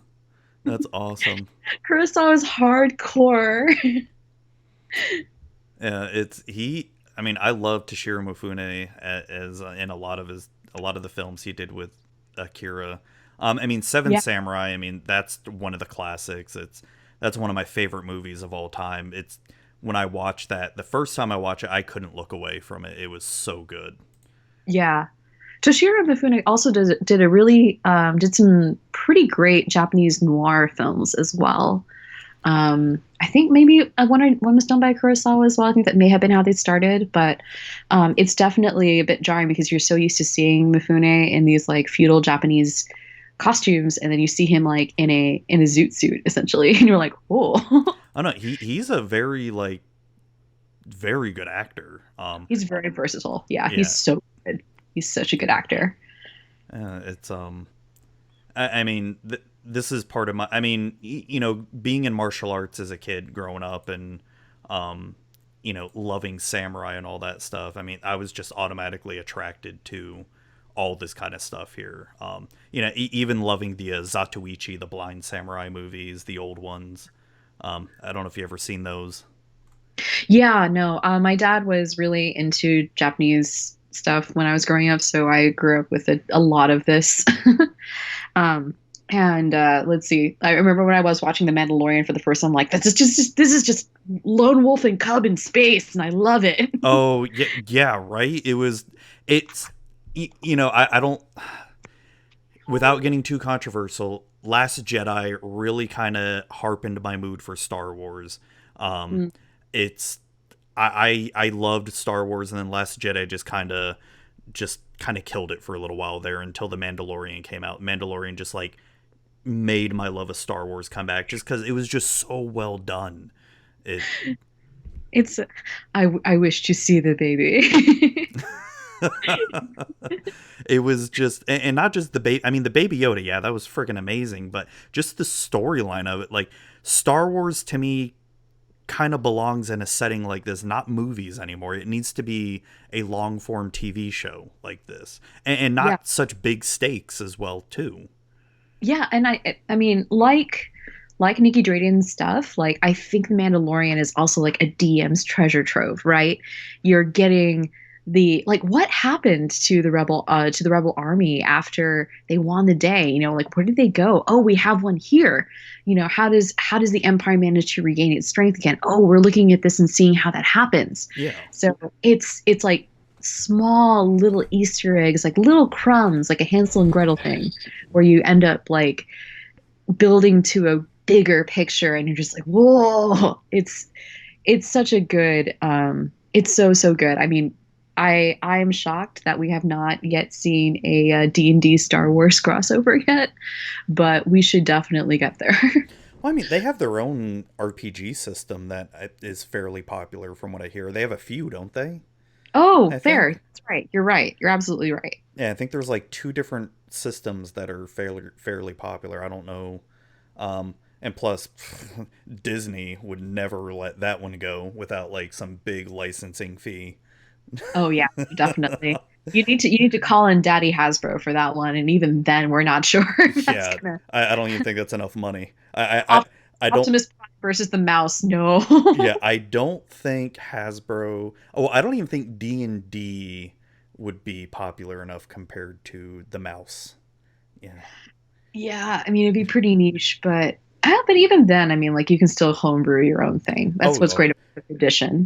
Yeah, that's what, because you could just Google it online, like D&D Star Wars crossover, and boom, someone's taken the painstaking time to do it. Hmm. And it's so easy too. But yeah. So I know we've like meandered a lot, but I mean, hey, that's what's great about these is, you know, and that's what I like with these interviews, because it's getting to know you as a person and talking about whatever the heck comes up, you know? oh, seems awesome. Yeah. But yeah, what else have I been up to? Other than this stupid injury, I've been playing a lot of Animal Crossing. Oh my God, so have I. It's so. Is this your first Animal Crossing? Yes, it's my first Animal Crossing. Mine too. I'm convinced that Animal Crossing is like needs to be awarded some kind of Nobel Prize because I think it is single-handedly saving the sanity of so many people out there, including myself. Oh my gosh, yes. So my wife and kids love Animal Crossing. They played a lot of the other games, like the ones on the Wii and the Wii U and the DS, 3DS, and all that. And I remember I've tried playing when I'm like, this is a dumb game. Like I don't get it. It's I don't. You buy a house, you pay it off. I'm like, why do I want to play that? and then my kids were going crazy about this new one, and then I finally buy it for them, and I decide to try it out. I'm like, oh my gosh, what have I been missing? This is so amazing. It's just so, I think one of the reasons why I think like Animal Crossing is even more needed now than ever is because it gives us a sense of control um, Yes. in a world that is spiraling out of control at the moment. And it's just so nice to have to wake up and to know that there are certain things you've got to do every day. Although granted, because it's Easter season slash the egg season, Oh like God. that Yeah. every day I'm just like, I need to dig my 4 fossils, and it's like, gosh darn it, it's another darn earth egg. Ah. Yeah. Um, but No, like, and it's very relaxing too because I mean the type of games that I'm usually very attracted to are RPGs. I love RPGs, I mean not too hard to understand why I love D&D and all that. So because I've seen a lot of people compare this to Stardew Valley, and Stardew Valley is a very open-ended game, but to me it's different because Stardew Valley you have a sort of goal. You build a farm and make it successful. With this, you don't even really have to follow the story at all, the quote unquote story. You don't even have to really build up your own. You can do whatever the hell you want. And I mean, I have personally just basically started breeding flowers, and that is now like my peak happiness in life is just oh, breeding flowers. you and Pixie Kitten, because Yeah. I've been on her island a couple times, and it's literally nothing but flowers and all that. I mean, yet she's built up. She's got her resident town hall and all this other stuff, but it's everywhere on her island is just flowers. And she went to my island. She's like, "Oh, you've got flowers I don't have. I'm gonna pick them all." I'm like, "Yeah, sure, go ahead." Yeah, and it's just so cool because you can crossbreed them and you can do like you can create new strains. Like Oh, I that's right. just Yeah, yeah. I remember responding to you like holy crap, that's crazy that you could do that. you can so like I woke up so the gosh, I had another person very kindly give me some blue and orange pansies, and I planted them next to each other. And today I woke up and there's a purple pansy that was created from like the orange and the blue. I don't. That makes like no sense color theory wise, but I'm like, I'm gonna roll with it. This is cool. And then for some reason, like I I planted like some white hyacinths and red hyacinths together, and now I have some pink and blue hyacinths now sprouting. Oh, that's I don't cool. know where that came from, but I'm gonna roll with it, and this is cool. Like, and that's just kind of like fun because it's sort of like pseudo botany genetics, right? Where you're Yeah. just you're kind of repeating like what you learned about biology, I think, in high school or eighth grade. And I just love it. It's I love designing my house. I love I'm working on two different kind of gardens right now. I've got like my bamboo ish garden going on that I just built like an outside like hot bath for. Oh, Um, nice. and then I'm also doing like my fruit tree garden that I've got going on that I'm working on. Um, Oh, yeah. I need to seriously re-landscape my island because you got to make sure that bamboo is contained because that bamboo starts growing everywhere, and you're like, oh well, I've got fences surrounding it so it oh, doesn't go good. crazy. Okay. Okay. Yeah. No, I at first I was like, why did I get fencing? I don't want to fence anything in. Let everything just go free. And then the bamboo started going crazy. I'm like, never mind. I'm gonna put some fencing around the bamboo now.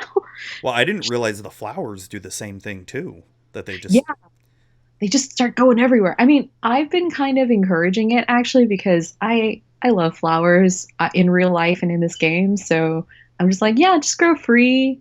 Maybe we'll get some weird like other strange colors out of it. That's cool. But I'm not.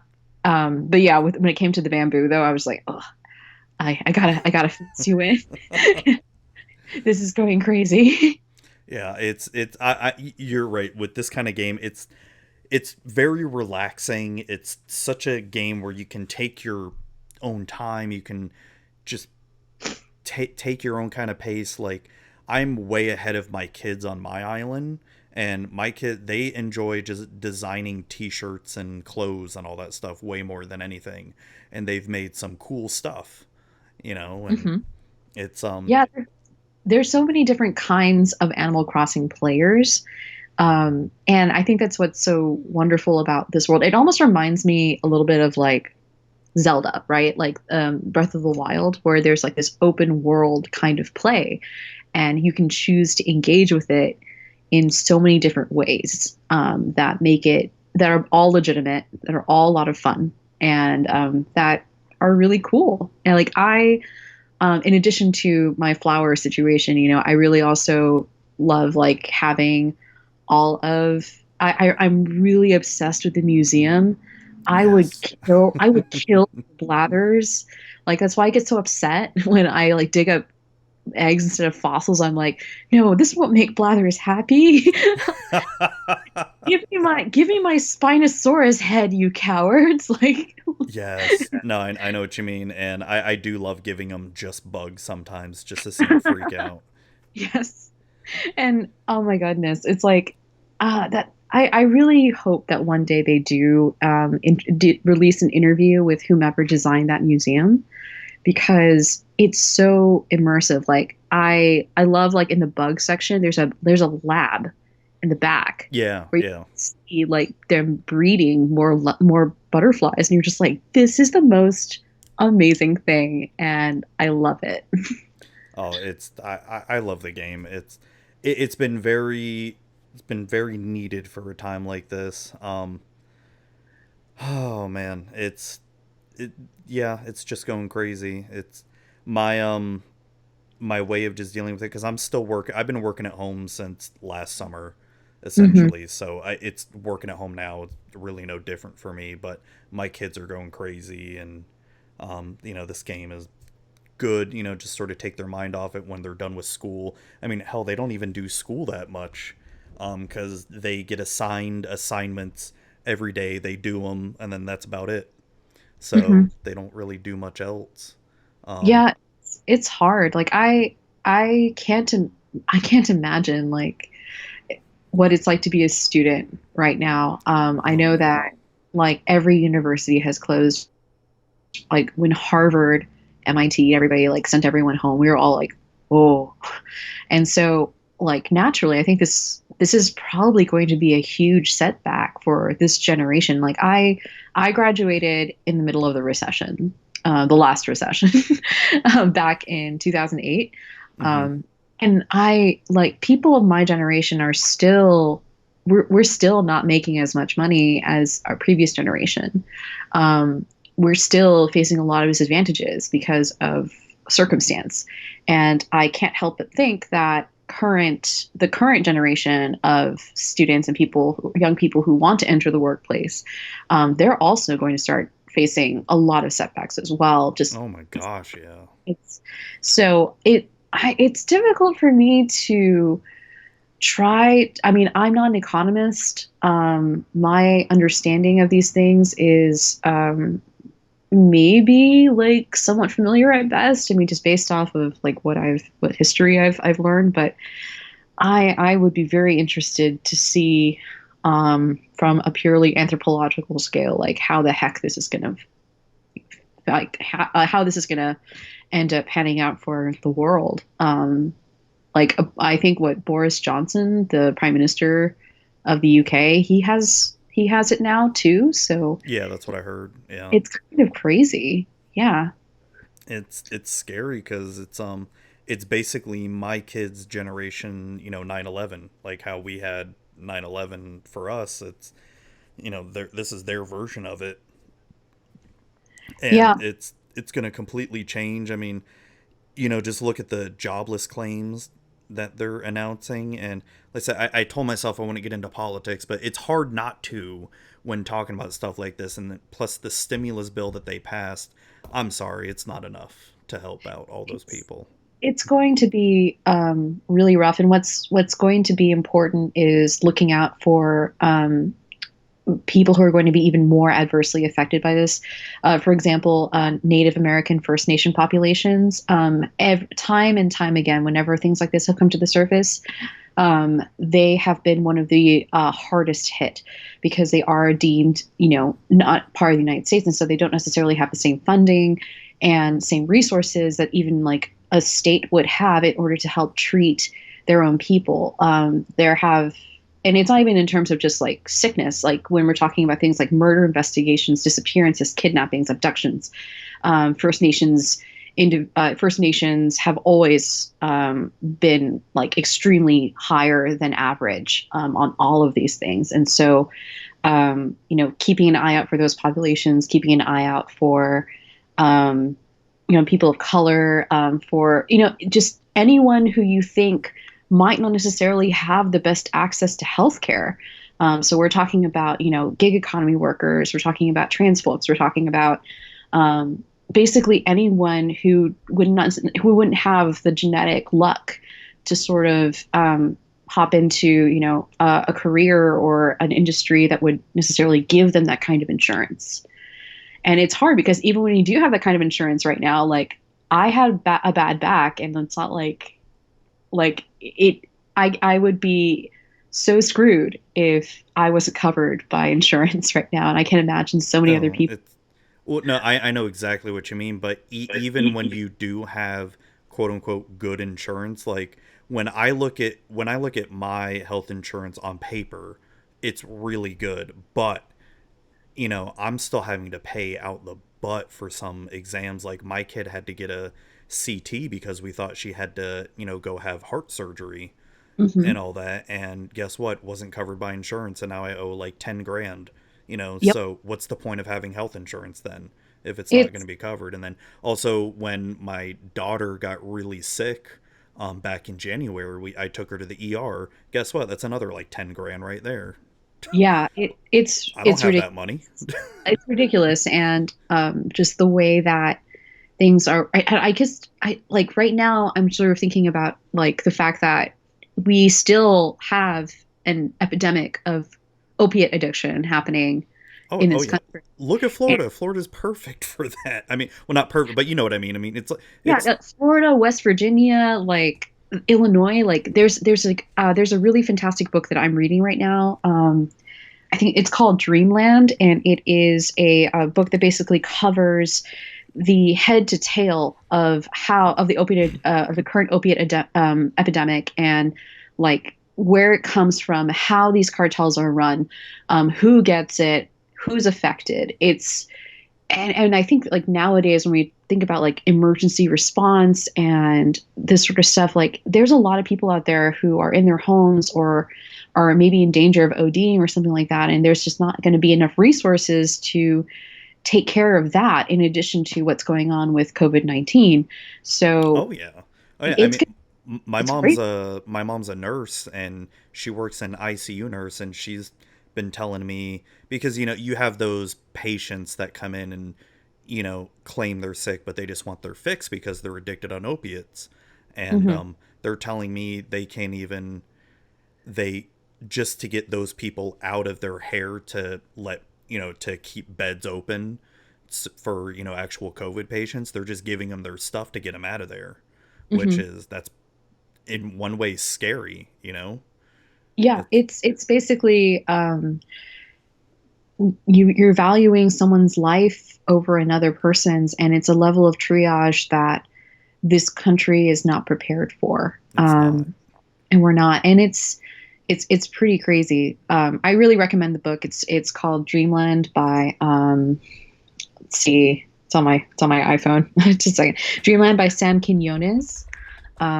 It's a fantastic. It's a really long book, but I read like most of it through a 3 a.m. flight from Florida. So it's that good. Is basically what I'm trying to say. And yeah, it's even though I think like everything is kind of going to crap, I think like the best thing that anyone can do in this situation is just try your best to look out for everybody else. Like we can't necessarily trust like the powers that be to do their job, unfortunately, right now. So you got to do what we can within our own communities to try to like look out and take care of one another and be kind. Like kindness right now, I think, is one of the most valuable things and important behaviors that we can demonstrate to each other. Especially, grocery store workers and, you know, Oh my fast goodness. food employees, you know, whatever gas station employees, you know, whoever's still working out there, healthcare employees. It's you know, it's scary that oh god, I don't know. It's just mind boggling to me that it's and maybe because I just have a different view because of being in Florida and how dumb Florida can be, but just at least it's gotten better. But when this first started happening, just the way I see people treating grocery store employees and you know even Walmart employees and stuff like that, it's even I don't know. It's I always would try to empathize with them even before this whole pandemic thing because you know they're making crap money. They're you know they probably don't want to be there at all. So why be a piece of crap to them? You know. Mhm. Yeah. And I remember when I was like, we came back and we went to Whole Foods to stock up, and I thanked a couple of the workers, and they were like, they seemed really touched, like almost teary. And I'm like, oh no, like if you're that emotional about this, like, has someone been treating you like, of course people have been treating you like crap. You must be so tired and Yeah. overworked. I want to like turn around and yell at someone like, people be nice. Like, Yeah. It just blows my mind that just the way I see them get treated and it's I don't it's frustrating because you know I've been there. I think a lot of us have been there when we had those crappy jobs that absolutely. you Yeah. know made pretty much next to no money and you know I believe I believe everyone should have to work one of those jobs in their life. Like oh you need yeah. you have to, because it I think it instills in a lot of people uh the understanding of, I mean, it teaches them empathy, and I think that's a very underrated skill. And it Yeah. teaches them patience, which is also very underrated. Yeah, it's a lot of those like customer facing jobs are so tough. I remember there are times where I miss having a job like that because just what I do on my day job, it can be very complicated, very exhausting mentally. So having maybe like because I think the job I missed the most that I had growing up was working at a pizza shop. I love the hell working at a pizza shop because it was so easy and fun. I mean, yeah, I made no money, but it was just looking back. I'm like, shit, I could do that. You know, go back if I didn't care about money, it'd be super easy. But I think one of my worst jobs I ever had was working at a call center. I don't think I could ever do that again. I'd rather go work at McDonald's than work at a call center ever again. Yeah, no, it's tough. I remember when I first got out of school, it was the recession, so I took any jobs I could find. I ended up being Yep. brought on as part of a catering crew for weddings, and that I was basically kind of a person of all trades. So Hmm. I bartended. I I learned how to make ganache in a very small burner in the middle of a barn. Wow. This was back in the day. Like, this was when barn weddings were legitimately held in farms and barns because it was cheap, not because it was cool. Oh wow. So that was it was a lot, and it's just sort of like you. And before that, you know, I've taken jobs at, like, my first job was at an ice cream store. It was a marble slab creamery, which is sort of the predecessor to Cold Stone. And I remember learning so much about that job, and after a while, for a good year, not eating ice cream, like not eating any ice cream, because I was just like, I'm so tired of it. But you Oh learn god, the a lot about smell. It's people. Yeah. oh And man. I've also worked like I've also worked on the floor of a Nordstrom's. Like, you learn a lot about people in retail for sure, especially when you are working fine and fashion jewelry. No, I've My never worked a retail job. It's always been before I started getting into IT. It was always restaurants or fast food. retail, I mean, it's just like any other customer serving, like a customer facing service position. You've got some really really bizarre cases sometimes, and then occasionally you just get the nicest darn people coming through, and you're like, I like you. Come back. You don't have to buy anything from me. I just like talking to you. Yeah. here, have a free silver charm on me. Like, just take this. And my very first job was probably one of my most boring jobs, was working at a medical records place, filing medical records away. Because I have my family, my mom and dad, they're both in healthcare, a nurse, and crap, what does my dad do? What's like the name for it? I always forget. He works with blood. I always forget the name of it. Like, pretty much anything, any question you have about blood, he'll know it. Which ones do vampires like best? He'll probably tell you. Which type do they go for? And so it was inevitable, because what I'm doing right now, I'm in healthcare IT. So I'm fortunate enough to be in a field where, yes, the field of healthcare I'm in is being affected by the pandemic, but it's not gonna disappear or anything. I'm in radiology, so it's not 100% needed, but it's still needed in places. So I'm thankful for that, at least. But yeah, I think I was just destined for healthcare for that. Yeah, it's funny. I mean, I've spent most of my life like trying not to go into art because it's not what my parents wanted me to do.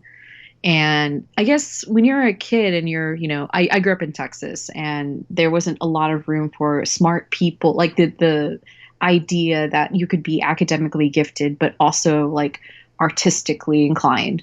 And being an artsy nerd was like, that's not like a thing. I mean, that was maybe like the closest you could get in terms of archetype was maybe like that one character from She's All That.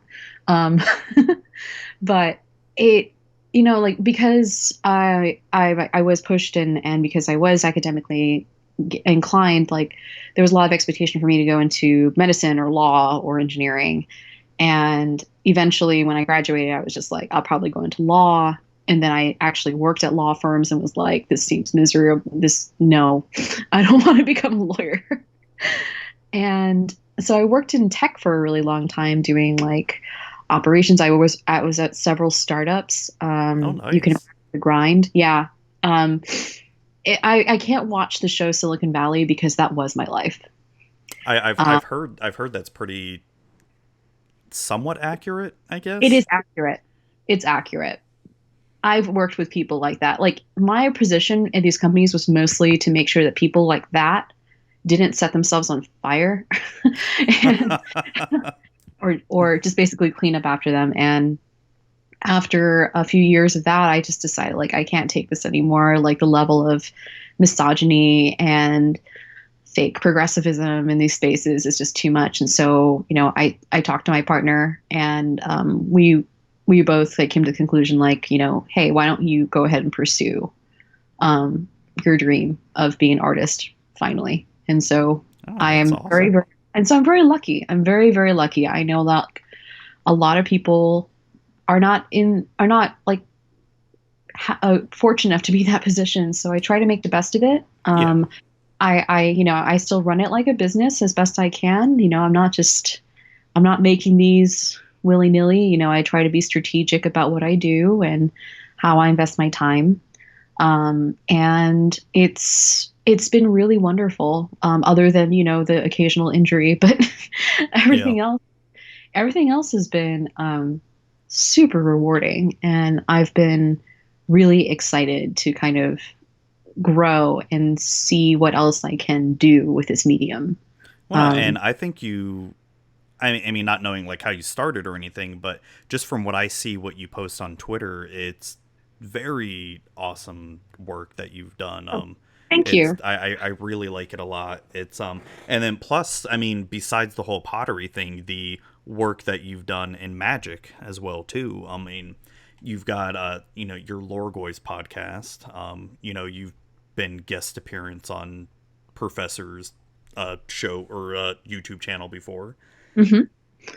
Yeah, I've popped my head in here and there in a few places. I do still write for Card Kingdom, and I've definitely guested here and there on some things. I do participate in like fundraisers and whatnot, and it's important to me like it was really tough for me, at least for a little bit a few months ago when Forsaken came out, and it was so heartbreaking for me. I actually nearly quit Magic. But Yeah, with I can see that. a lot of people, I think, have gotten to their point in their lives with something like Magic. But Ikoria, I think, has brought new life into this relationship, and I'm hopeful and excited to produce more content that relates to this and hopefully like future sets that are just as good. Now, I know we're running a little bit long here, and I apologize, but just Fine. one more quick question here. Sure. Speaking about Ikoria, so I have, I've seen some talk on Reddit and even my friend group that I play EDH with. A lot of them aren't liking Ikoria. They feel like it's sort of a departure from regular Magic sets, and especially with this whole partnership with Toho and the Godzilla cards.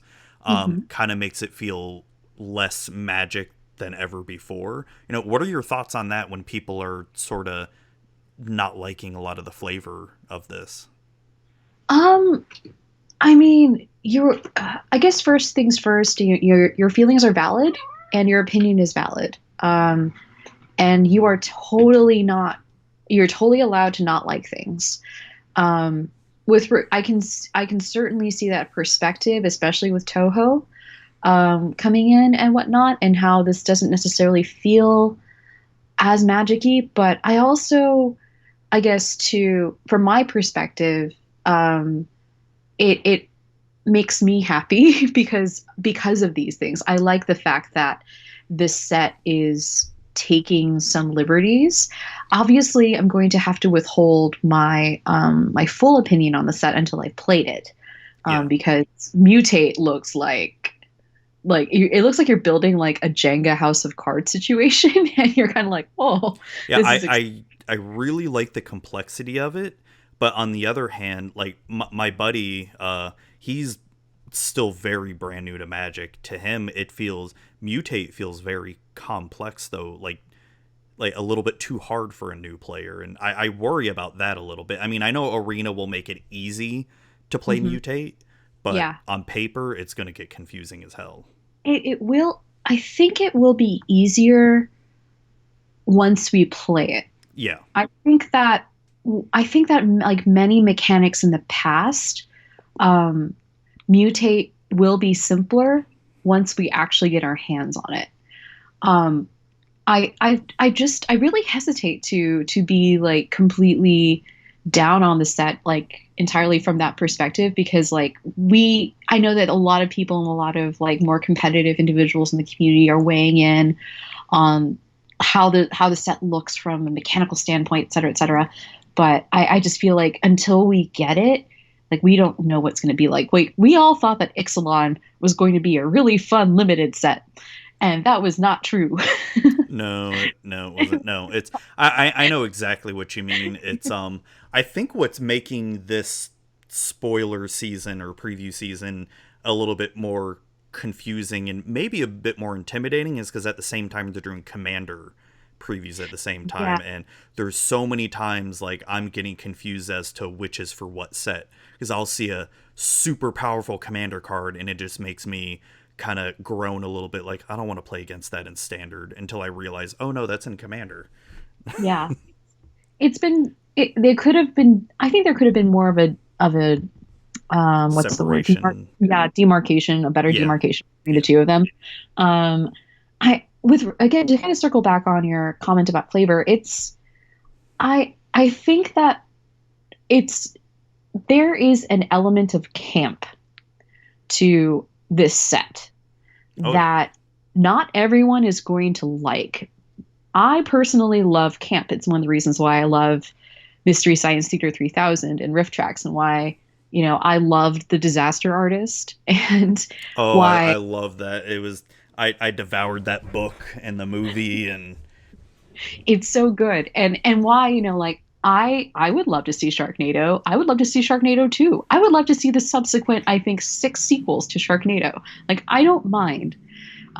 That's sort of my personal thing. But of course, not everyone is going to be on the same page for that.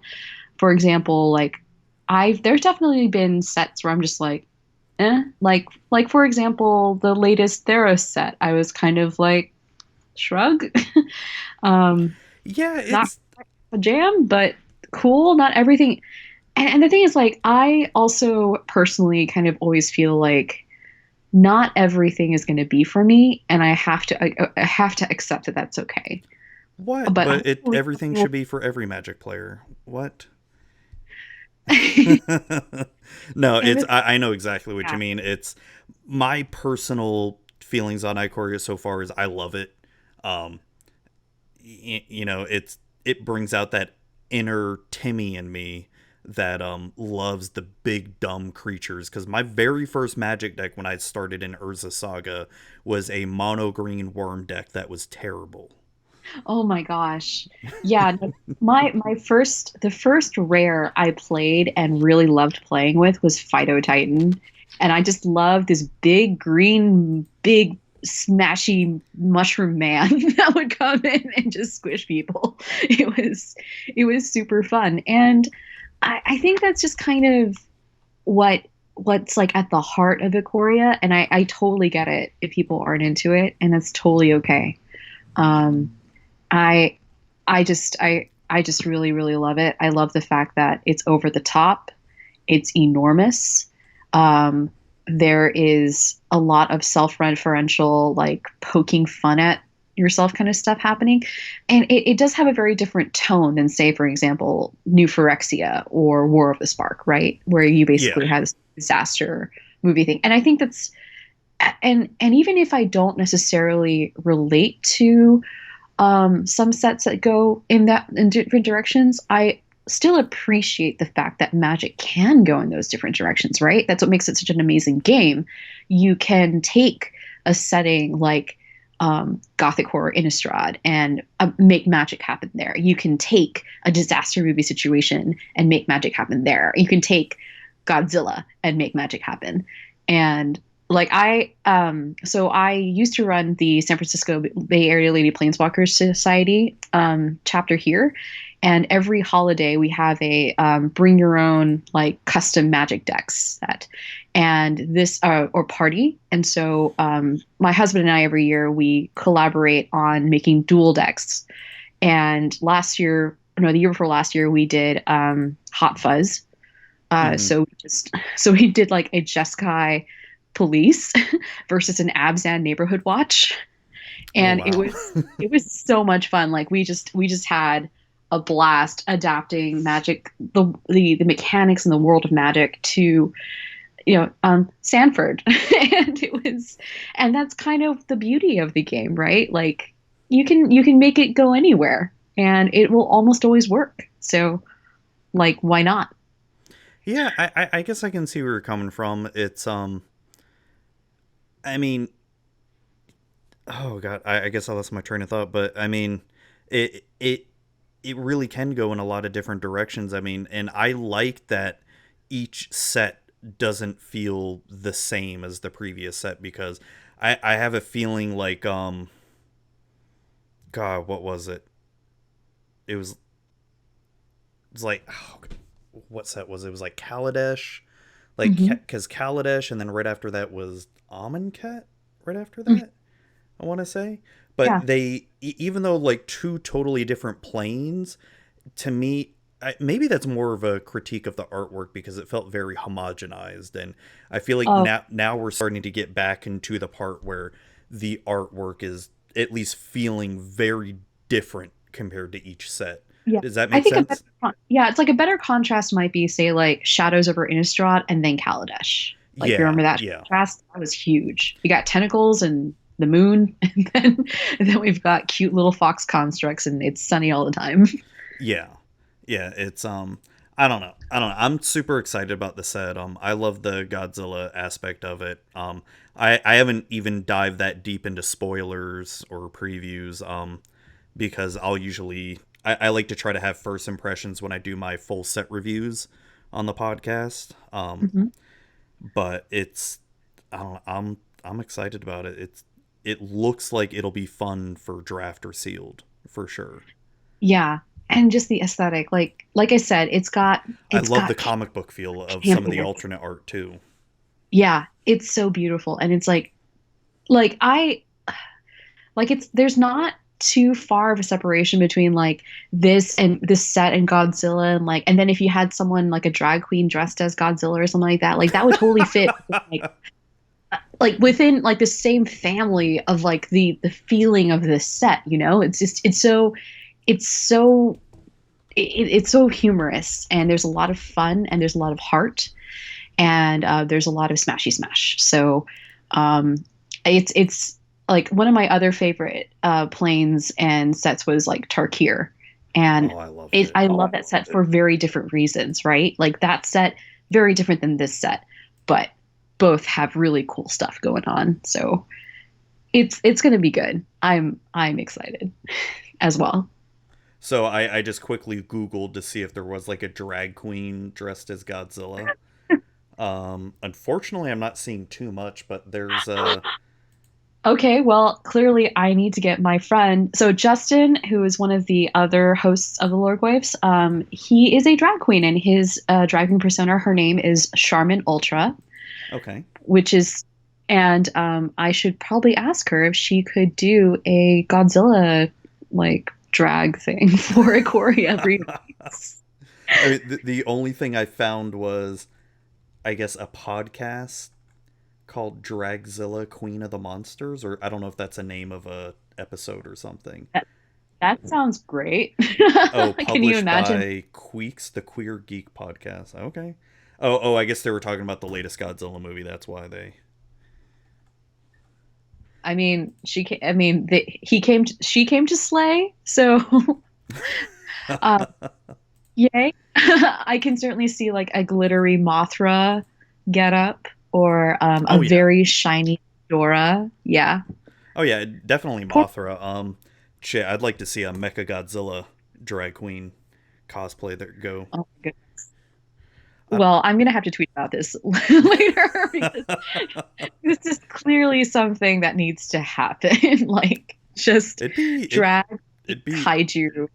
Dragon kaiju, yes, and then there also has to be my forgotten buddy Gamera, because everyone forgets Gamera. Everyone forgets Gamera, and poor Rodan. Rodan always gets like forgotten. Rodan. At least Rodan doesn't always die like Mothra in every single movie.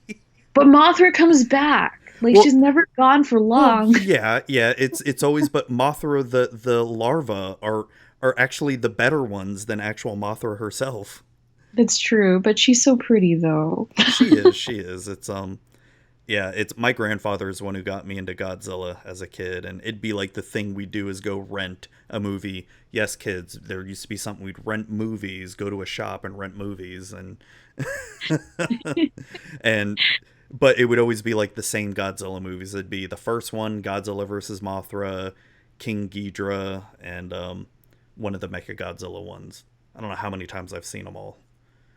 They're so good. Oh yeah, they're just good.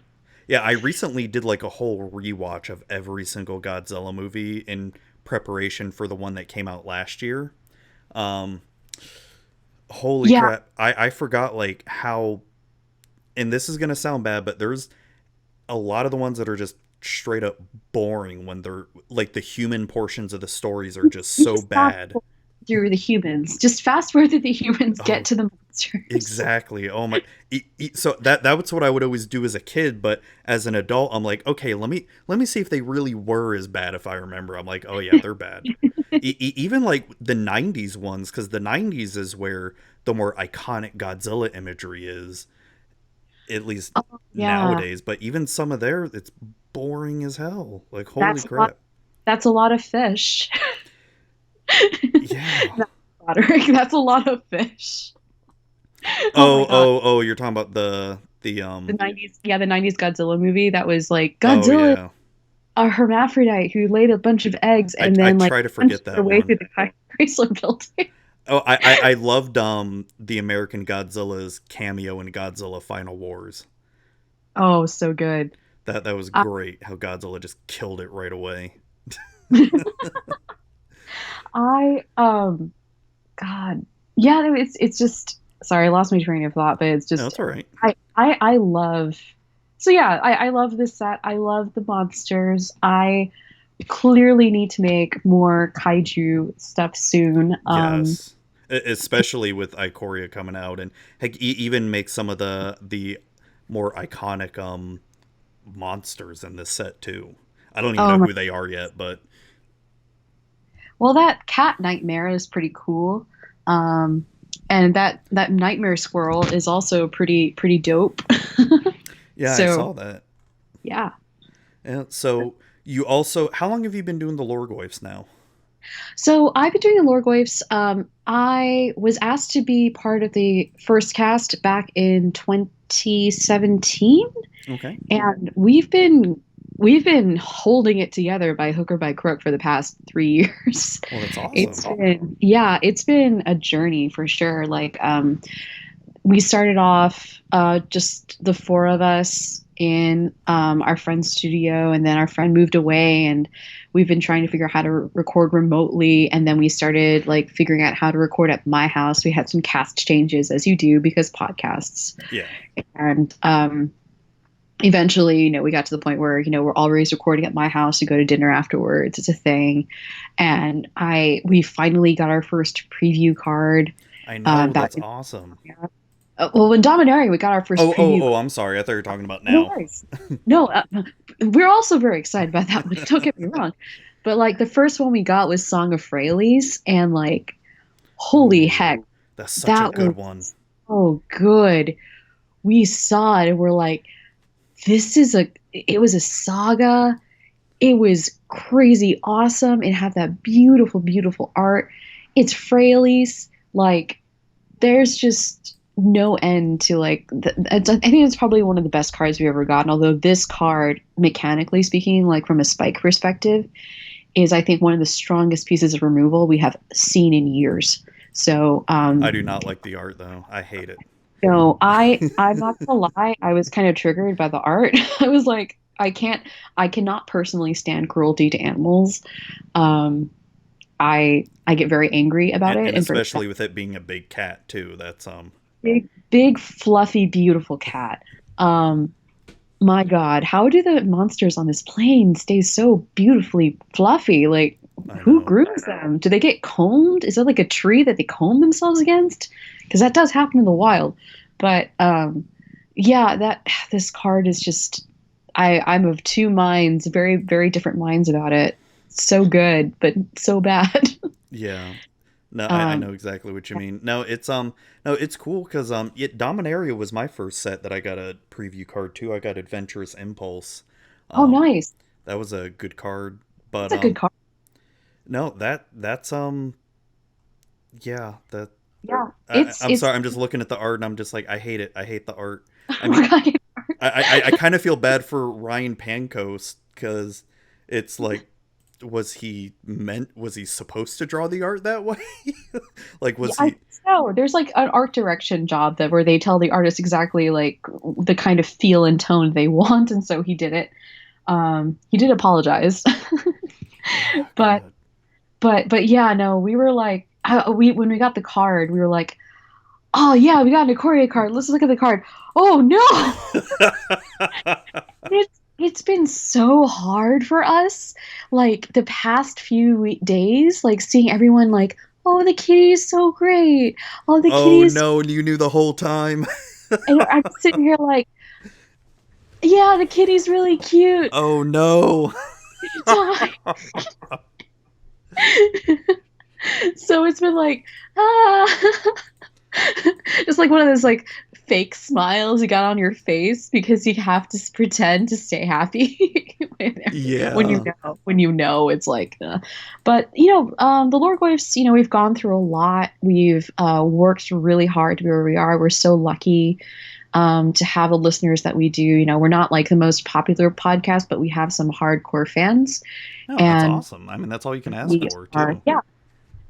And I mean, like Card Kingdom continues to sponsor us, and honestly, they're like the That's best really awesome. sponsors. Yeah, they're the best sponsors anyone could ask for, and we're so lucky to be part of that community as well. It So, makes me jealous that well, hold on. let me strike that. It's not that I'm jealous of you guys. It makes me jealous that it feels like all the really cool people are over on the West Coast while Florida doesn't have that much, you know? I mean, we've got crap, what's his name for Magic Mike's? I'm drawing a blank. Fourth. Oh, who works at Cool Stuff. God, he's the Evan main Evan Irwin. I mean, yeah, we got him. Yeah. Can't think of. Oh no, Kendra, the Maverick girl. She's over here too. Yeah. But but it's like you guys got Card Kingdom over there. I mean, I've seen the photos of the whole shop, and I'm like, I wish my LGS was like that. Crap, I could tell you some stories or I can tell you some horror stories of Florida-based LGSs. Oh my gosh. I mean, I have never met a single person from Card Kingdom and who Card Kingdom is associated with who I've disliked, who I've ever had any bad experiences with. Yeah. They are like one of the most heartfelt, best run companies as a whole I have ever seen. That's good. And I'm just speaking from like my perspective, not just as a person who really likes games, but also as a person who has helped run businesses, small businesses. And they are good people. Not only are they good people, but they are smart about what they do. They are willing to take risks. I really hope that everything is okay with them, especially like every LGS right now is hurting. We're also very lucky in San Francisco that my LGS is extremely supportive and lovely. Gamescapes in San Francisco, if you're ever in San Francisco, I recommend going to them over Versus. Sorry, Versus. But we even though like I might be one of the few only women in that shop, like we have taken many, many pains to keep the Magic community within that shop as open and progressive and kind as possible. And we've taken also remarkable steps to keep our bathrooms as clean and that, you don't even understand how important that part is too, because now when I say there's like, now we have some good Florida-based companies here. Like we've got Nextridge Games, which is really good in Tampa, and then Cool Stuff Games. They've got an awesome shop in Brandon, which is just south of Tampa, and then another one in Orlando. They're really, really good, but there is a high density of very bad LGSs here that I could tell you some stories off the air that would just make your toes curl. It's definitely kind of a big shock. Like I didn't realize how lucky I had it after having Gamescape and Card Kingdom in my life until I went to like a few LGSs on the East. I'm not trying to say that all East Coast LGSs are like this. There's just a couple of the ones I went to in Jersey, but of course Jersey. But on the other hand, I'm like, what were you thinking? It's Jersey. But it was like the first time like someone spoke to me and assumed that I didn't know very much about the game because of my gender. And it was really weird. It was really, really, really weird. And I'm not as prolific as a professor or anyone like that, but I was also just kind of like, okay, you clearly don't know my content. You don't know who I am. I mean, that's okay. But like, this is really condescending. And I try not to like throw like my creds on the table or anything like that and be like, do you know who I am and what I've done? No, but still, it's time, it's just like we still have a long way to go, and I'm happy that there are so many good people like you and like within Wizards and other like local game stores around the world that are doing their best to keep this game as inclusive and welcoming as possible, because this is what makes the game thrive over time. It's having everyone have a seat at the table and to feel comfortable playing. It is a great thing to see, because I've told this to my kids, is growing up, if you were found out that you played video games, you'd be made fun of. And then if your video game friends found out you were playing games like Magic or D&D, they would make fun of you. Sort of like this hierarchy of nerdery and geekery. Oh, absolutely. I guess. Yeah. And the way that it's so accepted now, like my oldest, she was in a D&D club last year, and me in high school, you'd be caught dead playing D&D and all that. You couldn't even tell people you played it, or else they'd, one, think you're satanic, and two, they get beat up and all that. So Yeah. it's crazy, and I feel like there's just so many people that hang on to that. They try to hang on to that old mentality of they don't want anyone else playing with them, where it's like it's a super gatekeeper thing. I think that it just comes out of a fear. I think of like a lot of this like happened during Gamergate, and a lot of really, like in 2014, as you probably remember, a lot of really interesting analysis and literature kind of came out of that whole situation, especially when it came to sort of psychologically understanding what the heck this whole like instinctive fight or flight reaction of these individuals were like. I mean, the best way I can understand it is that, these were mediums in which this particular group of people felt safe in for a while. And so they claimed ownership over that. Yeah. And so having that space change is very scary for them. And so they're against anything that could have that. I mean, this had reverberations, not just within gaming, but within science fiction and fantasy and speculative fiction as well. And then it kind of echoed that again through Magic. We had that whole issue back in like 2016, maybe 2015, with like Spranks deciding to leave the community for a while because of harassment. And even now, like MTG Nerd Girl just put up. Oh yeah, I saw that. That's insane. Yeah, and that's still a thing. I mean, I am proud of my fellow community members who actively stand up against this sort of behavior and do what they can to encourage, again, an inclusive and welcoming environment. There's still more to be done there, but the game deserves a higher caliber of behavior, and I'm happy that there are people who are working towards that. That brings up a good question that I want to ask you. So, someone like me, who pretty, straight white male, right?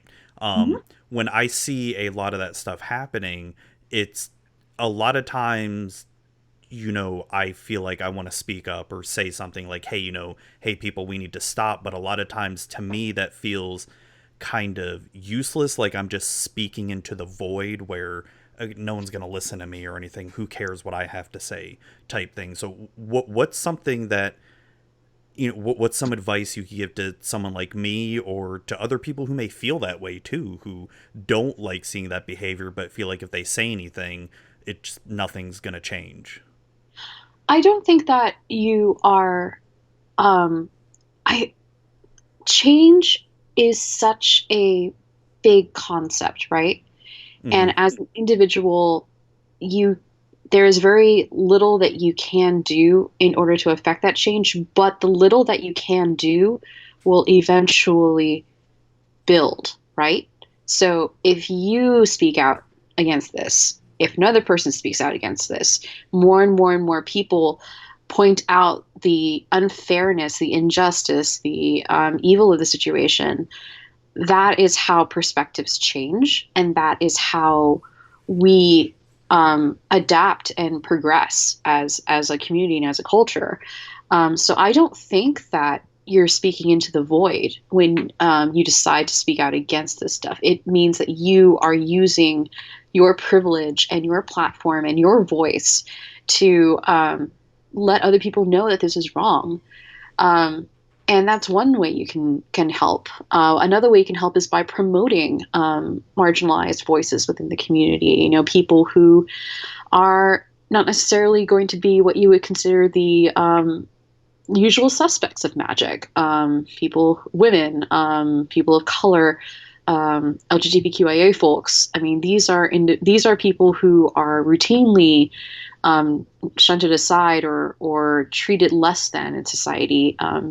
Pointing out some of the cool stuff they do, or highlighting their work. That I think also really helps normalize and point out in its own clear way to individuals out there that you are a supporter and an ally of this person, enough to even spend the 30 seconds or whatever just to type out a tweet or even just retweet them. It doesn't seem like a lot, but I think that with the exception of, say, being in charge of, I don't know, entire swaths of government, or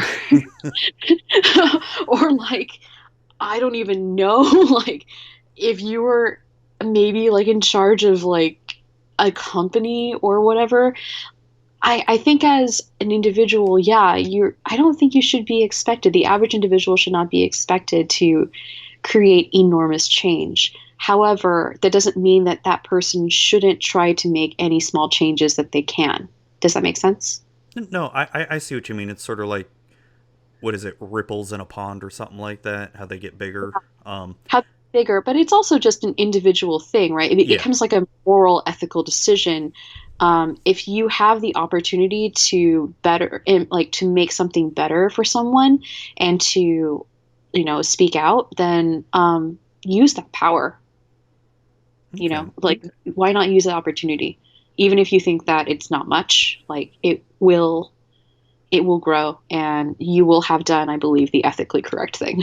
So, Well, no, I see what you're getting from. It's, using the MTG Nerd Girl thing as a example. It's, and I'm not saying I tolerate that behavior or anything, but it would almost feel like, just from my perspective, if I were to like retweet, say, hey, we need to be better, we need to stop this, almost kind of feels like it's coming off as pandering. And not that I want to come off that way. I want to feel like I'm being genuine, but it's also, in terms of my platform, I mean, you look at my platform compared to hers, I'm so small compared to hers. And, how would that help? I guess I think I'm trying, I don't know if I'm making sense or. Yeah, you're making sense. Okay. I think it's, even though your platform is not as big, it's still yours. Yeah. And you get to decide what you want to do with it. And if I think that maybe focus less on the overall impact of what might happen if you decide to tweet it, and think internally about why you would want to do such a thing. And if those reasons are compelling enough, then maybe you should do it. And not worry too much about whether or not this is going to get a ton of traction. I see what you mean. Yeah. No. Yeah. I think that goes for a lot of these situations where it's basically like, especially within social media, if you don't take a stand, I think that it's fair to assume that you don't have a stand or you agree with the person. This was definitely evident during like the situation with Reed Duke and Owen Turtenwald, et cetera, et cetera. Yeah, Jesus. So like actively taking a stand and letting people know what you believe in, I think is more internally ethically correct. And also it's just a through line of being ethically correct internally and externally, than not. So it's, I don't think it's pandering. I think it's just, letting people know this is where you stand and they can take it or leave it. Yeah. Yeah. I mean, that's kind of how I do all of my tweets, honestly. Like, I never complain about like losing followers or anything like that, because I'm like, this is who I am. You can take it, you can leave it. Please don't be a Russian bot. Do what you will. No, I see what you mean, and that's good to know, and at least it helps me out, because one of the things, I mean, you probably know, I'm addicted to Twitter. You're on Twitter a lot too. I'm addicted to Twitter. the amount of drama that can happen in the Magic community can get very overwhelming and very tiring at the same time, and there's and especially last year, that was affecting me a lot. So I've been sort of like, I did like this whole cultivating of just people I was following, and just stopped following a lot of people, and then started slowly adding people back on. And I feel like my timeline is a lot better now that I'm not following, like, you know, when people get into content creation, they understand, like, yeah, you want to get big, you want to get popular and all that stuff, blah blah blah. But now it's gotten to a point where it's like, I don't give a crap anymore if, you know, my podcast gets big or not. It's like, it is what it is. If it gets bigger, awesome, cool. If not, I'm fine. But I'm at a point now where I don't want to see all that drama all the time. But and I guess that's why I was sort of asking those questions, because there's a lot of times I don't see a lot of that stuff. Like the whole MTG Nerd Girl, I would have never even seen that had someone not retweeted her or anything. It's so, you know, for someone like that, for me, because, you know, I mean, should you even comment on everything? Like, take a stand for every little thing that you see happen? I mean, because it's not necessarily. Like, my personal relationship with social media is born out of especially when it comes to this, is born out of like I do have a strong sense of morals and ethics when it comes to like who and what I should engage with. If I see someone bashing or threatening the trans community, the LGBTQIA community, people of color, women, I immediately will like say something, because this is what I believe in. And I don't really like, it's great that I have people following me who can stand witness to that. But I also, like I said before, this is my platform. This is the power that I have, and I will choose to use it this way. And so it's really just about like, again, like making sure that you set your expectations about what you're hoping to achieve with your social media accordingly. Like for me, I just want this to be a way for me to engage with and advocate, like engage with people as myself. I want to be able to advocate for and fight for people. I want to be able to highlight people who I think are cool. And sometimes you got to pick and choose your battles. Like, I didn't say anything about the adorable little otter, because I don't have anything to say about the little otter other than it's cute. Like, this ground has been tread upon like over and over again. But it's like, I guess I've chosen like, these are the hills upon which I stand for. I see what you mean. Yeah. I stand for like feminism and lore and civil rights and stuff like that. Other things like commander stuff, like there's a lot of smart people in that room. They don't need me, you know? Yeah, that's how I feel, especially when that whole like competitive EDH and regular EDH was going on. Like, I don't even know. I'm not even going to comment anything, because there's people that are way smarter than I am to make mention of that. Yeah, there are people who are literally being paid to do this, so I'm just not gonna get into that. Yeah, so I see what you mean with that. It's I guess that makes me feel a little bit better, because I hate seeing crap like that. And, you know, it brings to, because my wife likes to do streaming online, and just holy crap. The amount of DMs that she gets is just ridiculous. Oh my God. And I mean, that's on like a completely different platform. It's insane. Yeah. It's crazy. It's crazy. And it's just, it's so, and that's one of the reasons why, you know, it can be really useful to publicly state that, even though you think you're screaming into the void. I mean, it's Twitter. We're all screaming into the void. Yeah, I mean, from an existential perspective, we're all screaming into the void. What is life, really? It's Animal Crossing right now. It's Animal Crossing. Gotta get that turnip spike, man. Oh my gosh, that's right. I gotta sell my turnips. What is life? Turnips. It's the stock market. Oh, good Lord. Yeah. But I hope that's helpful. Like, no, it is. Like you get to, like, I scoffed at this a lot when I was in the corporate world. There was like this whole seminar on personal branding, And I was like, oh, that's so corporate, whatever. And then, of course, now that I'm in social media, I'm like, damn it, I kind of wish I took that course because I've kind of had to figure this out all the hard way. Like, what do I stand for? What do I want people to know me for in this community? And so I'm going to go ahead and make sure that that is reflected in my messaging and what I want to say. And it's not like, it's like you're putting your piece of yourself out there. And at least for me, it's important to make sure that that is like as accurate as possible. And I hope that you find that now that we're talking in person. Well, no, and that makes sense because I think that's important for a lot of content creators is finding your identity out there because and it's tough. It's hard because especially when you get into this game, you know, like I said before, everybody wants to quote unquote make it, but what is their definition of making it? Yeah. And a lot of people could be like, well, I want to be as popular as the professor, right? Well, not everyone's going to get that way. And it's also, you also don't want to be fake as well. Yeah. You have to be in this, you got to be in the game because you love the game. And I'm not just talking about Magic. I'm talking about the game of content creation. You got to do it because you love it. You got to do it because doing it makes you happy.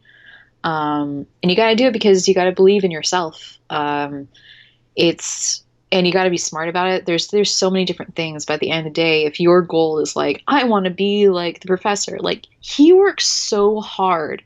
Like I've worked with him, I've worked for him, and he hustles, man, like every day in order to do what he does. He doesn't take breaks for himself, really. Yeah, and I remember when I had him on the podcast, was it 2 years ago? Just talking to him like, holy crap, I would not want to do that, to be honest. Yep. I kind of enjoy my time off and all that. It's his life. He's committed to putting out this much content, and this is, I mean, in some part it makes him happy. And I don't think that him, you know? Yeah.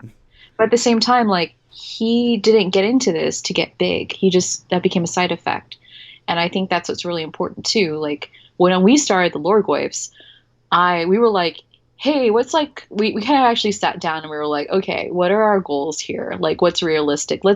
So our goal was basically like, if we can make this a regular thing, that's a success. We didn't even think about like a preview card. Like if we can record on the regular, that would be great. And you know what? That's really hard to coordinate 5 people's schedules to make it so you can record weekly.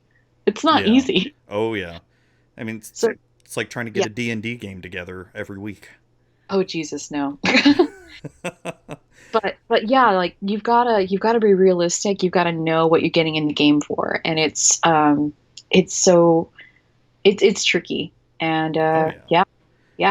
And I retweeted an article today from Emma Partlow about magic content creation, mental health. Really good read. I don't know if you've read it yet. Yeah, I've been I literally opened the tab and then I got distracted by the Ikoria story.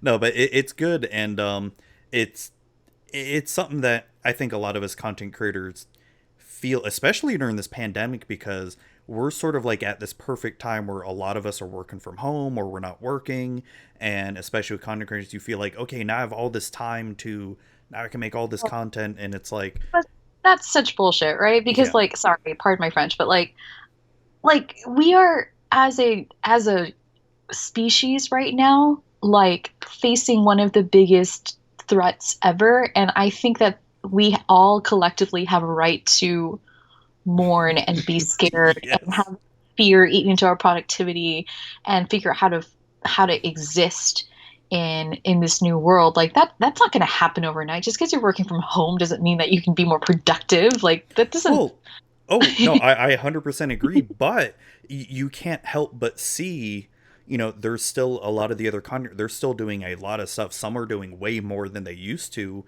But there's that fear of missing out. Like, well, if I'm not doing it, then they're going to get ahead, or. It's not. Yeah, I used to feel that way, not necessarily about content creation, but about like networking at GPs, and like, oh, am I going to be like in the right place in the right time to like hang out with this person? Oh, am I going to get invited to the right party? Yeah. in order to like chat with someone. And after a while, I just sort of was like, you know what? Like, it'd be cool to do that, but ultimately, like, whatever happens, happens. I also started doing the thing where I just start grabbing people and then we all go to I'm like, you know what? If I can't, I'm just going to take control of the situation and like just create my own dinner party. But, and then just change the metric from like being networky to like having a good time. Because Yeah. when you have a good time, you meet amazing people and you form crazy, awesome friendships that way. And that's a lot more rewarding than sitting around hoping that, I don't know, Cam from Letting Ready Run will eventually notice you and like hang out. Although he's great and we've hung out, but I get that. And it's like, Oh yeah, yeah. It's because it's real, but it's like, it's something you can control. Like yeah. you can take care of it. Oh no, for sure. Like I've met some really good friends doing this content creation. You know, like I part of the 10th Street Hooligans with John Dunning and Pixie Kitten and all them. Oh, It's they're great. I love that. And then Pixie Kitten and I are now doing our own little podcast together, and we're having so much fun with that, called Magic for Normies.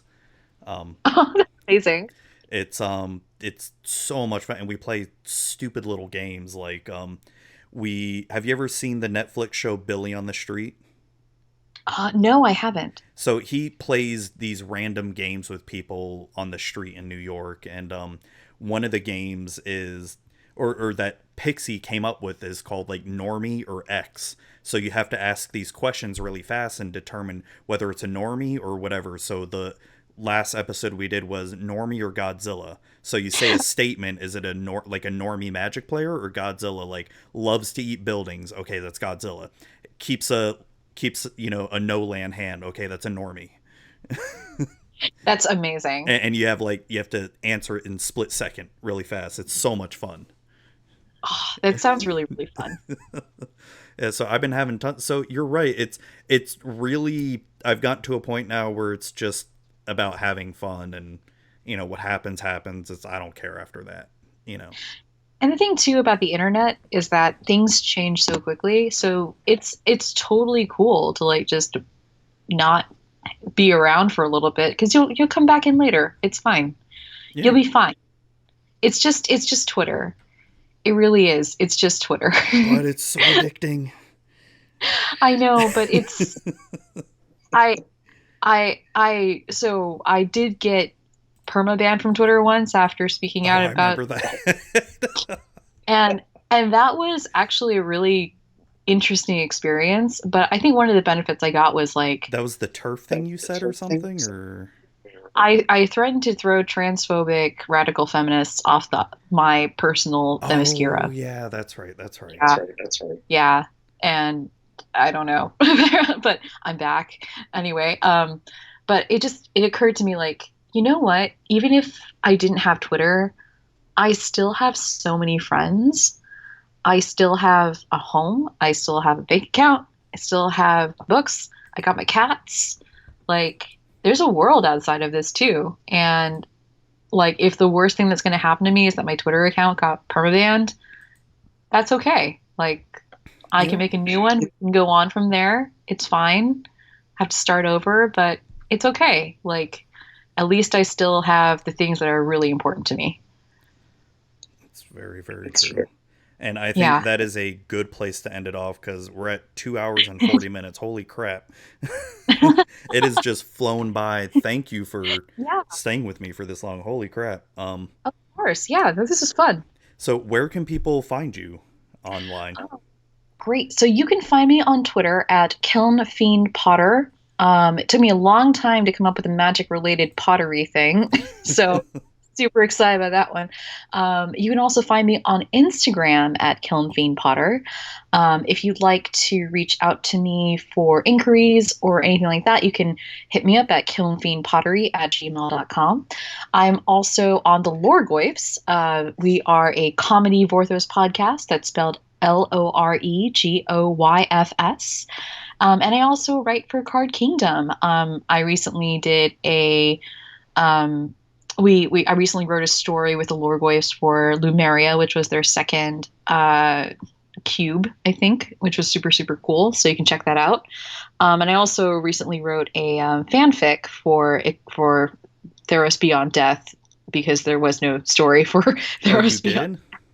Yeah, it's on mtgstory.com. I think, or it's under Carrie. If you check out, I guess, Carrie from formerly of the Vorthos cast, they did have a page where they were asking for people to submit fan fiction. So I submitted fan fiction, and you can probably find it somewhere if you just look it up. But it's about Clothis and her creation of her planeswalker. So it's pretty cool.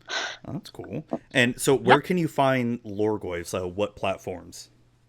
So you can find us on SoundCloud. We are also available on Stitcher, on any podcast app that you want to download. If you look up Loregoyfs, you can see our logo. It's a big green Loregoyf with glasses reading a book. That's us. So just check us out. And hopefully once operations at Card Kingdom start running again, if you order from them, you can ask for a Loregoyf sticker, and they'll pop one in for you. That'll be cool. Yeah. Awesome. Well, thank you again for coming on. Thank you for taking time out of your night to chat with me about everything. It was a pleasure. Thank you. I had a lot of fun. I hope you also had fun. Oh yeah, for sure. I learned a lot, especially about pottery. That's for sure. Oh yeah. No, it's a really fascinating art. Totally recommend. If you ever want to try out making pottery, like, do it. It's super forgiving, super fun. Get your hands dirty.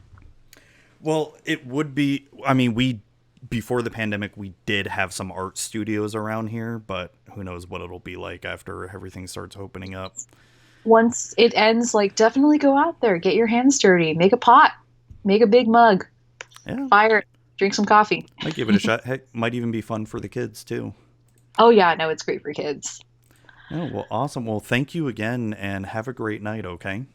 Okay, thank you so much, and take care. Thank you. Thank you so much too. for having me. Thank you, everybody, for listening to that episode and watching the episode if you were happening to watch it on YouTube. Michelle was really great to have on. It did go on a little bit longer. It just kept on going, and I can't believe it didn't even feel that long of an episode, to be honest. The 2.5 hours just flew by without even noticing. So thank you again for listening. Hope you all really appreciated and enjoyed it as much as I did. And thank you again, Michelle, for coming on. And I'm probably going to have her on again for an RPG companion episode. So look out for that in the future. So thanks again for watching and listening, and hope you all have a great day.